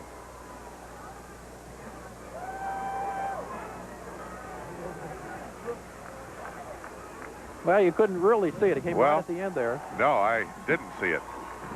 I watched again. It will be a first down as the ball will be moved out now to the 44-yard line. Let's see, was that the 28? And they're calling it 28 to the 44, a 15-yard penalty and a first down. Okay, 28 plus 15 is what in your book? 43. Right. Thank you. Thank you, sir. And that's where the ball is. At the 44. Well, 43 and 3/4. Okay. First and 10, Bobcats. Moran will be hit and down. Coming from behind, Brian Tucker makes the sack at the 40. He was coming on a blitz, and the Bobcat coaches expected Permian to blitz about 20% of the time in this game. They really hadn't very much. When they have, the Bobcats have picked it up. But that one, Shea had no time to set it all. Well, they brought three linebackers on a blitz that time. Everybody came. And Tucker doing a good job of weaving through the traffic right there to catch Moran from behind. 2nd and 14 from the 40. Carroll in motion. Moran on a drop. Gives it to King, who will get back to the line of scrimmage, and that's about it. Hubert Collins was there to touch him down, but King, diving for the football, makes the completion at the 45. They'll say he's actually a yard beyond the line of scrimmage. Shea he has the authority to change the play, and he may start doing it if Permian makes a habit of blitzing here. They blitzed him on the last 2 plays, and now it's 3rd and 9. If you're not going to make the first down, you want to at least avoid a sack, because if Cody Avance gets off his best punt of the night, you could have Permian pinned inside its 20 if it comes to 4th down. 3rd and 9 from the 45. Moran. Got it. No first down. No, incomplete, sorry. Incomplete ball. And he wouldn't have had a first down anyway. He was about 2 yards short. Pass intended for Marcus Bibbs. It was Hubert Collins defending on the play. So Central forced the punt. Actually, he had a first down, but he had to come back for the football. And when he did, it just wasn't there. So the Permian crowd salutes the defense, and now we'll turn it over to the kicking game. 10 minutes, 22 seconds are left in this one, with Will Wagner waiting for the kick at his own 20-yard line. Snap to Avance is a good one. Gets the kick away. High kick. Wagner, fair catch, called for. And, oh, they're all around him. They never gave him any room to catch the ball. That'll he cost calls it a him. fair catch, and it'll be a penalty. And all the laundry came out of the pockets on that one. You see the fair catch indication. And he made a very, very plain fair catch. But they actually bump into him. He just never had a chance to catch the football. Interference with the opportunity to field the punt. There's 10 minutes and 12 seconds left. Now there's some pressure on the Bobcat defense. They have been out there a long time. One of the keys to the game was they needed to pressure Case. I really don't think we've seen that much pressure on Case. I'm very impressed with the Bobcat secondary. They seem to have covered the Mojo receivers like a blanket all night. Well, yeah, that and the fact that what has impressed me is their front four have done a great job, not only putting some pressure on the quarterback, but they've done a great job of stuffing the run. Permian starts on their own 27-yard line on a 1st and 10. Wagner right, Parrott and Bergen have come to the left side. Ross and Hamilton behind Case. And it's Timmy Ross that gets the football. Ross takes it to the 30-yard line before he's brought down. Michael Baker the stop. And Timmy has not had the room that he normally gets to run tonight. That defense is swarmed in around him. Well, there was good blocking at the point of attack, but the filling defense from behind is absolutely shutting down that little quick toss. That's what you see a lot with the pincher defense. It's these two little guys who act as stand-up defensive ends. They usually go off after the quarterback unless they see the ball handed off, and they can kind of come in from behind and pick up the trash. John Williams in there replacing Malcolm Hamilton on a 2nd and 7 from Permian's own 30-yard line. 9.5 minutes left, and Williams will get the football. He's still on his feet. First down for John Williams. Ben Montgomery spins into the turf. I think he's going to be a little short of the first down where he's marking the football. Well, he shouldn't be. An unusual spot. Well, he shouldn't have gotten that far. Benny Jones was coming hard. He's the right pincher, and he had him at first, and he let him get away. Well, where they spotted the football, I don't think he made it. You know, this might be one of those cases where a rule may have to be amended. We've seen a few plays in the NFL this year, one by Anthony Carter, where he was going down, but he was sitting on did make the first down. Intended tackler, first down. We've seen plays like that where the ball carrier will be sitting on the intended tackler and maybe bounce up. Right. He hit the ground in effect because he hit a fellow who was sitting on the ground, but then he was able to keep going and roll forward. He rolled forward in that case just enough to make the first down. Ball will be spotted just shy of the 37-yard line. Hamilton is back in the lineup. Of course, will tell you that if he had put his headgear on his numbers and driven him back in a beautiful form tackle, it wouldn't have happened. Yeah. Perry wide to the right side. Up the middle. Malcolm Hamilton with room. Hamilton inside the 40. It's a foot race to the end zone. One man clips him, but that's a mojo touchdown. Malcolm Hamilton takes it in for 63 yards. Well, the amazing part of this, Kurt, is Malcolm Hamilton is the slowest of all the Permian running backs. But he simply is able to outrun everybody in this secondary. Chris Cloninger trips him, or he gets a piece of his foot, but Hamilton keeps his balance and takes it in for a 63-yard touchdown run. Well, an old adage in football, it don't make no difference how fast you is, it's where you is running at. But this extra point, very, very important right now. We've had problems in the kicking game this evening. Let's see about the extra point. Case to hold, snap back, fall down, kick up, and it is through the uprights. It's true for Shane Wells. And with 8 minutes and 59 seconds left in the game, the offense has handed over to the defense for Permian. And the Panthers lead it 14-7. Well, that's the first breakaway play, the only breakaway play really all night long for either ball club. Everybody has been able to pick, and move the ball down the field. But that was the first time that anybody has really broken loose, and that was right up through the middle. Now it is crucial for the Orange to get things in gear, and they must answer, and they really must answer on this possession. And I know there's more to an offense than the quarterback, but Shea Morenz is the guy who makes this go. He's done a terrific job all season with people heaping praise on him, telling him how great he is. He's never let it affect the way he prepares for a game. And now is the time when some people that I have talked to say that maybe he's the best quarterback they've seen since Tommy Kramer. This is the type of situation where he can prove that he's that good. Against a great Permian team, his team's under duress, 8:59 to go in the game, and they're down by 7.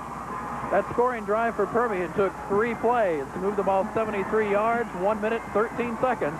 Malcolm Hamilton, the 63-yard touchdown run. Well, it's now the very highly talented and vaunted Bobcat offense going up against what traditionally has been the strength of Mojo, and that's the defense. There's the kick by Shane Wells. Taken at the 5, fumble on the play. It's on the turf, and Permian recovers at the 15-yard line. What a break. What a break in the ball game. And I believe it was Vin Dobbins that fell on the ball, but we'll check it again. Oh, my goodness. Oh, my goodness. It's almost a tragic thing for a ball game to turn on this kind of a mistake. The ball hit him right in the chest. He just simply wasn't looking at it. And Permian quickly downfield and covered the football. It wasn't Dobbins. I believe it was Parrott, Kendrick Parrott, that got the ball. 1st and 10 Permian, trying to cash in on a Bobcat mistake. 8:56 to go in the game. Case hands the ball off to Hamilton, still on his feet, and will be pushed back for about a yard loss. It pays to put your best athletes on special teams. In the last few years, coaches have recognized that. There's probably no one on this field who can run faster than Kendrick Parrott, and he got all the way down there. Tony Aragon and Chris Cloninger combining to make the stop right there. A 1-yard loss. It'll be 2nd and 11. Back to the 16-yard line. Clock moves. 8:25 to go in the game. Bruce James comes up for the football, ready to give it back to Stormy Case. The pitch to John Williams. Williams trying to turn the corner, does so. Down the sidelines, knocked out of bounds. Cloninger pushed him out. See where they spot his forward progress. 16-yard, 11, 12-yard line. So it'll be 3rd and long facing the Panthers now. And Shane Wells may be called on for a very important kick in a moment. Shane has had 2 field goal attempts, and both have missed to the left side on the other end of the field. With 8 minutes and 11 seconds left in the ball game, I would not be at all comfortable with a field goal that's the best you can do, that's what you've got to take. But I tell you what, I'd almost be tempted this far down to go on 4th down. 3rd and 7 up the middle to Malcolm Hamilton, close to a first down. Nope, they're spotting it just short of the 5-yard line. But I think he's close enough to go on 4th down. Well, yeah, he's got to be within 2 feet. What a tough run, though, by Hamilton. As you see it on the replay one more time. Well, this is where a good football team must be able to put their opponent away. When they get this kind of a break, they've got to get points on the board. And big play, here it is. 4th and less than a yard from the 5-yard line. Fans all over the stadium are on their feet. Up the middle and into the end zone. That's a mojo touchdown for Malcolm Hamilton. And Permian breaks it open in the 4th quarter. Well, great run by Malcolm Hamilton here. He just walks through some tackles and then drags some people. Thought he was going to run over an official. Official thought he was going down, and he didn't. I really think the big play of that drive was on 3rd and 7, though, when he got the football and gained about 4 yards after being hit. Hamilton, his 3rd touchdown run of the night. He now has 19 on the year, and here comes the extra point attempt. Crucial. Snap back, ball down. The kick is up, and it's good again for Shane Wells, who's 3 for 3 in extra points tonight. There's 7 minutes and 23 seconds left to go in the football game, and the Permian Panthers have 14 in the 4th to have a 21-7 lead. This is the Super 7 KLST Sports Production.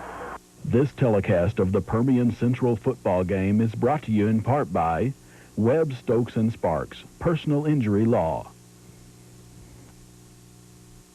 Tomorrow from 1 to 6, Concho Valley Chrysler Plymouth Jeep Eagle Daihatsu Hyundai is having a Super Sunday sale. There's super deals on new 91 Plymouth Voyagers as low as $13,977 or $299 a month. Or new 91 Hyundai Excels as low as $58.77 or $115 a month. It's the Super. You see the scoring touchdown from Malcolm Hamilton again, his 3rd of the night.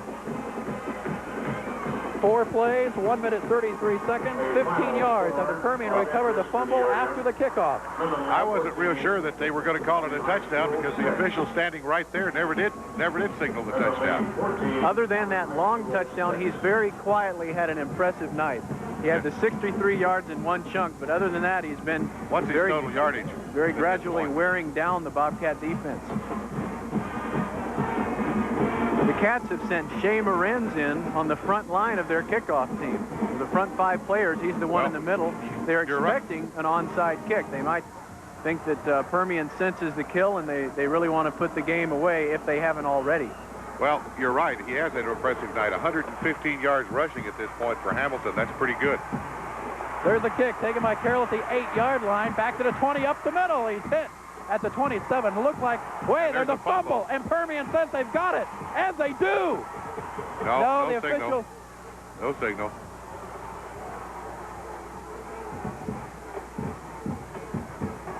It looks like Central will have the ball.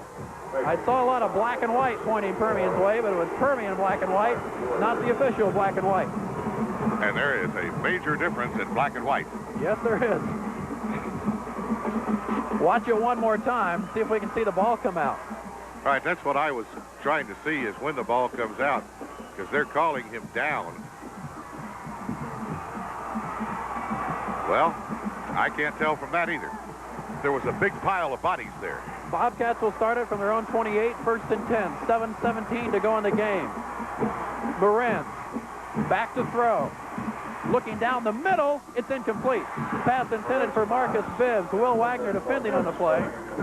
The Panthers rather seem to have a different defensive look. They have two safeties playing a lot deeper than they were before. They may be willing to give the Bobcats the gain of 10 to 15 yards and gamble that if Central does score and kicks the ball back to the Panthers, that they can give it to Hamilton and run out the rest of the clock. 7 minutes, 11 seconds left to go here in the fourth and final period of this district championship game between the Permian Panthers and the Bobcats of San Angelo Central High School. Kurt, it's a whale of a game. It is, and it's still a long way from being over. Moran's dropped. He's hit. He's sacked. Sam Brooks right in the middle. The big play on Shea Moran. The loss back to the 20-yard line. Moran gets up hobbling. Oh, that would be the big loss. If they lose the ball game, it's one thing. If they lose Shea Moran, it's another thing. Ooh.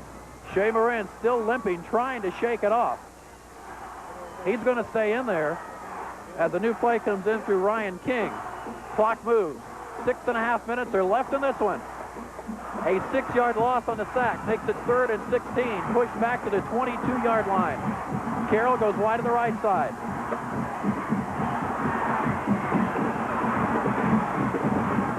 Moran to throw. Pressure. Gets it away on the screen. Completed to Hamilton out of the backfield. Hamilton will be short of a first down as he gets it to the 36. Cats will probably go for it here. They have a 4th and 3 or 4 to go. 6 minutes left in the ball game.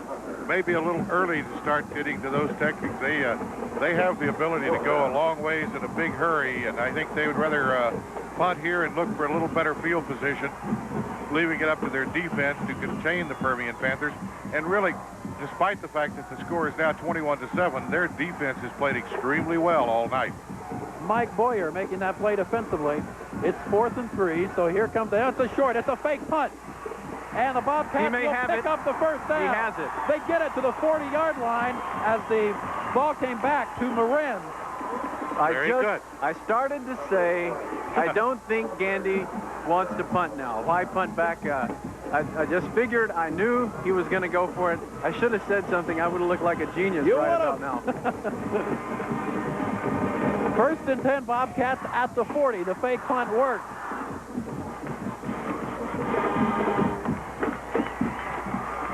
Five minutes and 22 seconds left in this one. Moran to throw. Gets away from the pressure. Looks downfield. Hit as he throws. Incomplete. Almost intercepted by Steve Kelly, who's played a whale of a ball game tonight for the Permian Panthers in the secondary. You know, when we were in the press box talking with all the experts, I guess ourselves included, at the halftime, we were saying we were surprised that the Bobcat wideouts had been covered as they had been by the Panthers, and at the times, you know, the Cats might have had a chance to get someone open and get in for the score, and we were surprised that had not happened more often. But Permian has really done a terrific job of covering the outside receivers, Carroll, King, and Bibbs for the Bobcats. 2nd and 10 from the 40, 5:09 to go in the game. Moran looks to the right side. It's incomplete. In and out of the hands of the intended receiver, Marcus Bibbs, who can't make the connection at the 47. So it'll be 3rd and 10. Is taking a pounding here in this. He is really getting hit every play, and he has got to be getting very, very sore and very, very battered at this point, because, I mean, he is really taking some licks. He's holding onto the ball to the last minute looking for that open man, and he is really, really taking some hard hits. Damon Carroll, is that Carroll? No. Charles Vogel, the tight end. Okay, Vogel comes off limping. Carroll is still in there. He's going wide to the left side. 3rd and 10 from the 40. Moran down the middle. It is completed to Marcus Bibbs, who has the first down in Permian territory at the 43. 4 minutes, 58 seconds left to go in this fourth quarter of play. That'll get Bibbs' confidence back. He had dropped a couple earlier tonight, and if that's there's any one problem the Bobcats have had this year, it's that they've dropped a lot of passes. Morenzis has delivered it on the money so many times, and he'd have an even better numbers for passing than he does if not for the drops. 4:45 left. 1st and 10 at the Permian 43. Movement along the line. Permian pointing to Central. The indication will be a mark-off against the Bobcats. Well, a stunning defensive line that time finally made one of the offensive linemen, that was the left guard, who raised up a little bit. Ryan Matthews, and that's unfair. The Bobcat line has done a good job on pass blocking tonight. And the only time you mention Ryan's name is when he moves his head up a little bit, but Ryan, you're doing a great job. 1st and 15 from the 48-yard line now with 4.5 minutes to go. Shea's changing the play, a little hand signal to the wideouts. Looking downfield for Bodie over his head. No, instead it's for Carroll, excuse me. Tony Perez defending. Well, that was a kind of a loft touch play, much like you often see in the end zone. But I think it was caused as much by the fact that there were some people trying to hang all over him as it was anything else. Not a bad touch on that ball, though. So the clock stops with 4 minutes and 21 seconds left. Permian in control at 21-7. The Bobcats trying to get back into it now, as they have it at the Permian 48-yard line. Carroll goes to the left. Bibbs is wide to the right side. Moran pressured by Daniels, gets it away on the screen. It's incomplete. Knocked up in the air. Now you have 3rd and 15. 4:17 left in the game. Well, that ball was batted that time by Daniels. That's the reason the pass was incomplete. Daniels got a big paw up and batted that ball on his way in. I can't think, when I look at big number 86, who would be a better blitzer for high school football. You could bring him, he's like an LT in high school football. 3rd and 15 from the 48. Receivers are wide to left side for Shea Moran. He's hit once in the backfield, gets away. Now he's going downfield for Carroll. It's completed. The Bobcats have scored. Moran to Damon Carroll. Everyone lined up left. He comes right. Carroll has time to get open, and it's 6. Terrific throw. Moran is capable if he doesn't have the wind in his face and he's pumped full of adrenaline. His coaches say he can throw at 70 yards. He didn't have to throw at 70 that time, but that was a good 55, 60-yard throw. Tremendous throw, tremendous catch, and the defense was not that bad on the coverage. Just a well-designed play. The Bobcats, trailing 21-13, will go for 2. Well, they'll go for 1. Yeah, they got the tee out. Oh, okay. Ryan King holding for Byron Bodie. No, they're going for 2 on the fake. Permian smells it out. It's in the end zone. It's good. It's good for 2. Brian Butler. I'll tell you, Dan Gandy is the Bobby Bowden of high school football. Well, it's one of those trick plays that almost didn't work because there is somebody right behind him, but he manages to get the pass off. Kind of wobbly and kind of weak, but it got there. Except for the fact that Ben Montgomery throws right-handed. That looked like Ken Stabler. You remember the 1974 playoff, the Dolphins and the Raiders? Stabler to Clarence Davis, but in this case, Clarence Davis is Brian Butler.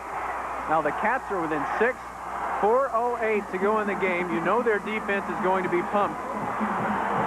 Well, this is one of those absolutely tremendous football games. Absolutely tremendous football game. But there is a penalty. No. Well, where's he going to set this? Okay. I thought he was picked the ball up and he's going to march it for a while. He just might. Permian had lined up back behind their own 40 to receive this kickoff, but I guess it'll be normal now.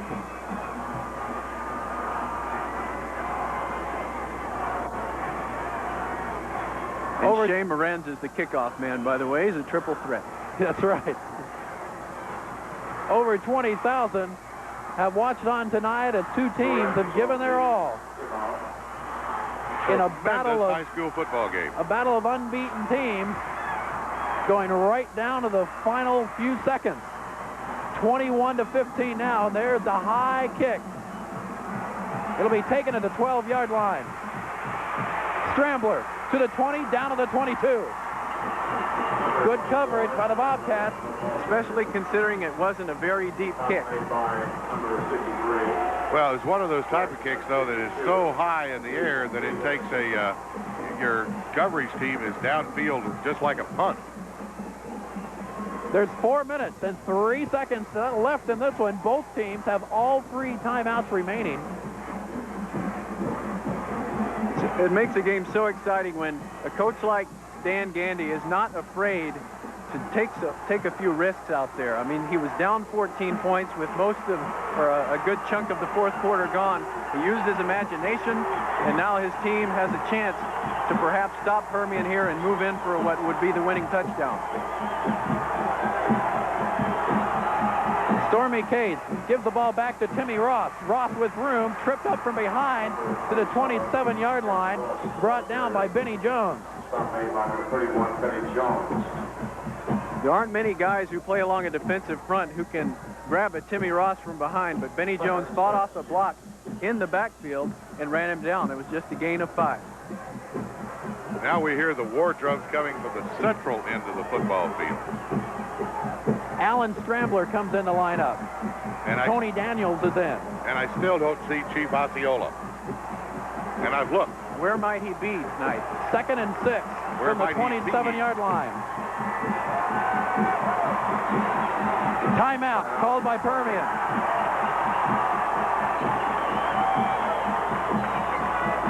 Stormy Case looked at a defense, saw something he didn't like, so he calls the timeout. Permian has 2 remaining. Well, the clock shows 3:18 to go. What he looked at was the clock in the end zone, the 25-second clock, which was down to about 2 seconds. Well, that's what he didn't said, like. There's no way. We're not going to make this, folks. So to save the 5-yard penalty. And here we start the chant. And the tomahawk chop. Both fans from both schools have used it here tonight. Well, it's just not the same, though, without that big Appaloosa horse and the Indian on his back with a big spear and throwing it in a fiery spear into the field. It's just not the same. Chief Nakahoma. Here we go, 2nd and 6 from the 27-yard line.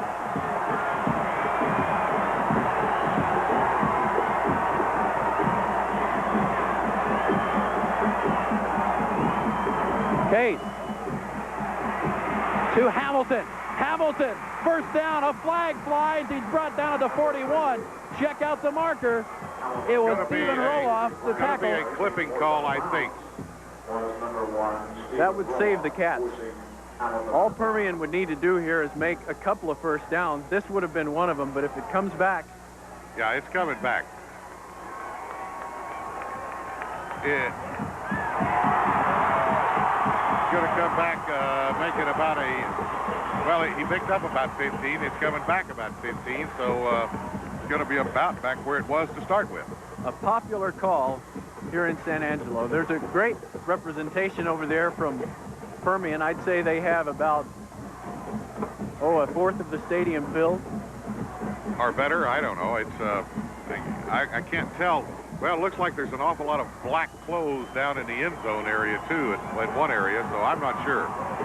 Those are Raiders fans. Boy, is that a bad word? The Markov brings the football back to the 21-yard line. 2nd down and about 12. It was 2nd and 5 when the play started. 3 minutes and 10 seconds, and the clock is moving. I'm surprised Case hasn't let a little more time go off the play clock. It's at 15, and they're probably about to snap it. Bruce James ready to give the ball back. 2nd and 12 from the 21. There's Hamilton, brought down short of the 25-yard line. So it'll be 3rd and long for the Panthers. There's 2:40 and counting as Chris Uzo made the stop on Hamilton. 3rd down, 2 minutes and 34 seconds left in the ball game, and the clock is rolling. Tony Daniels leaves the field limping. Tony's had ankle problems the last few weeks. Well, he has got it aggravated again this evening. It'll be 3rd and 8. Just short of the 25-yard line. 2:10 left in the game. Stormy Cates looks to throw. Parrott's open. Out of bounds. Incomplete. Tipped by the Bobcat defense. Kelly Behill didn't even know if he'd play tonight. He had the injury to his knee. The collision with a teammate at Tuesday practice. That may be the biggest defensive play of the game so far. He just gets a hand up and tips it away. Does a great job there. Parrott was there. Well, it's going to set up a 4th down with 2 minutes and 5 seconds left to go. The incomplete pass did more than just stop the drive. It stopped the clock, which may be more costly to the Panthers than the drive stopping. That was Damon Carroll ready to get the ball. Good snap. Wells with the kick. High spiral. Headed out of bounds. I would have kicked it up the field there. The ball went out of bounds. He's going to measure it off. At the 45 is where the Cats get the start. They have almost 2 minutes, 1:58 left in the game. Boy, great field position to start a final drive there at the Permian end of the football field to start. No, in the old end of the football field. You know, guys like us here at Make great coaches. the television stations that we represent can kind of relate to the networks. We go to the trouble of putting a game like this on television, and we hope it is exciting as this. And we're getting everything we had hoped for here tonight. 1st and 10 Bobcats from the 45-yard line. 1:58 to go as Moran drops the throw. He's pressured. He gets it away up the middle. It is completed to the 50. They give us forward progress to the 47 as Brian Tucker combines with Steve Kelly. 1:45 left to go in the 4th quarter. 1:41 now. And the clock is rolling down. The Bobcats used a 4 wide out, no back offense, and it looks like they're going to continue to do that without huddling. 8-yard pickup, 2nd and 2. Or a very brief huddle. That was a very brief That was a huddle. quickie at the 47. A flag flies, and I'm not sure what happened there. Well, Explain that one everybody to me. moved except the center. He didn't snap the football. And everybody moved but the football. Everybody had the snap count except the center. Boy, I tell you what, that's embarrassing. It's terribly embarrassing. 2nd and 2 becomes 2nd and 7. Watch this. The football is staying right there. Now everybody moves. Oh, now the football moves. Quarterback didn't look like he was behind the center to me. Might he have been lined up behind the guard? It sure looked that way. 2nd and 7. Moran completes it. Wagner gets him out of bounds at a 32. 1:06 to go in the game. Ryan King wanted a face mask at the end of the play. He's a kid who scored one of the Bobcats' 2 touchdowns against Permian last year. Central trails 21-15, but they're knocking on the door. 1:06 left in this thriller from San Angelo Stadium. Watch it again. Well-thrown football. Right on the target. He gets by Perez, and then Wagner pushes him out. 1st and 10, Bobcats at the Permian 32-yard line. Shea Moran trying to lead his team from behind. A flag flies. It'll be procedure against the Bobcats. Moran's down to the 43-yard line. Sam Brooks makes the stop. I have to Also differ. Jerry Sims. Beg your pardon. I have to differ with this call. I think they're going to get David Hamilton and say he wasn't set for a full second before the snap. I think he looked like he was set for a second. I think it'll be a moot point because I imagine Permian will decline the penalty. Decline the penalty, take the play, which is a lot bigger loss than the penalty.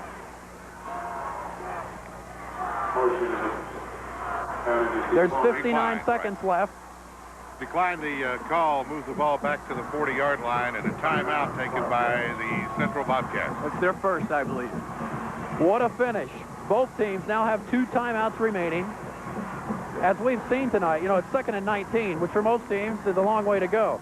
We've Not seen the for these Bobcats guys. with 2nd and 38, 3rd and 40. It doesn't seem to matter when you have Shea Moran as your quarterback and the outstanding receivers that the Bobcats have. 4 of the top 6 receivers in District 4 or 5A here with the San Angelo Central team. in a game this competitive, when both teams want it so bad, it's just agony if you end up on the losing end of it when so many little things that you might have done wrong made the difference in winning and losing. Well, and both ball clubs have done things wrong. Exactly. No matter who loses this game, they're going to tear their hair out when it's over. Well, and the thing is, though, I'm not sure, Roger, but what both ball clubs haven't played just about as good a football game as you're capable of playing. Here we go. You're going to make Second and mistakes in big 19 ball games. from the 41-yard line. 59 seconds left as Moran drops. Pressured. Sacked at the 50. Michael no, instead, who was it? Clock running at 49. Bubba Jones, a timeout will be called. Timeout this time called by them. 49 seconds left to go in the ball game. Down to one timeout remaining. Now it's going to be 3rd and forever. 3rd and, well, let's say 28, 27, 28. 10, 28 yards. 3rd and 28, I heard that number before. They made it. That's right. 28. I'm impressed with the stamina of the Permian defense. And now, admittedly, they haven't had to be on the field as long as the Bobcat defense, but considering the fact that they really haven't had to play a tough four-quarter game, they have kept coming hard at Shea all night long. One thing you'll always find with Permian teams is they are well conditioned. And that has shown through again tonight. The defense for Permian trying to get their fans up and involved in chanting for them. 3rd and 27 from the 49-yard line. 49 seconds are left in this football game. One timeout remaining for the Bobcats. Moran drops. Fumble on the play. And Permian has it. Permian has it. Bubba Jones picks it up at the 31-yard line, and the Panthers will get this football game, and it looks like the bell is headed back to Mojo. Oh, me. Well, Shea Moran's just trying to do it all on his own. Jerry Sims getting through there. And he just got the ball knocked away from him. Benz knocked it away, and Bubba picked it up. Almost went all the way with it. He just got his feet tangled up, and down he went. The pressure on Shea Moran when the Panthers knew he had to throw was what really made the difference there. When he no longer had the play-action pass to hold those linemen in check, they pinned their ears back and came. It was just a tremendous amount of pressure.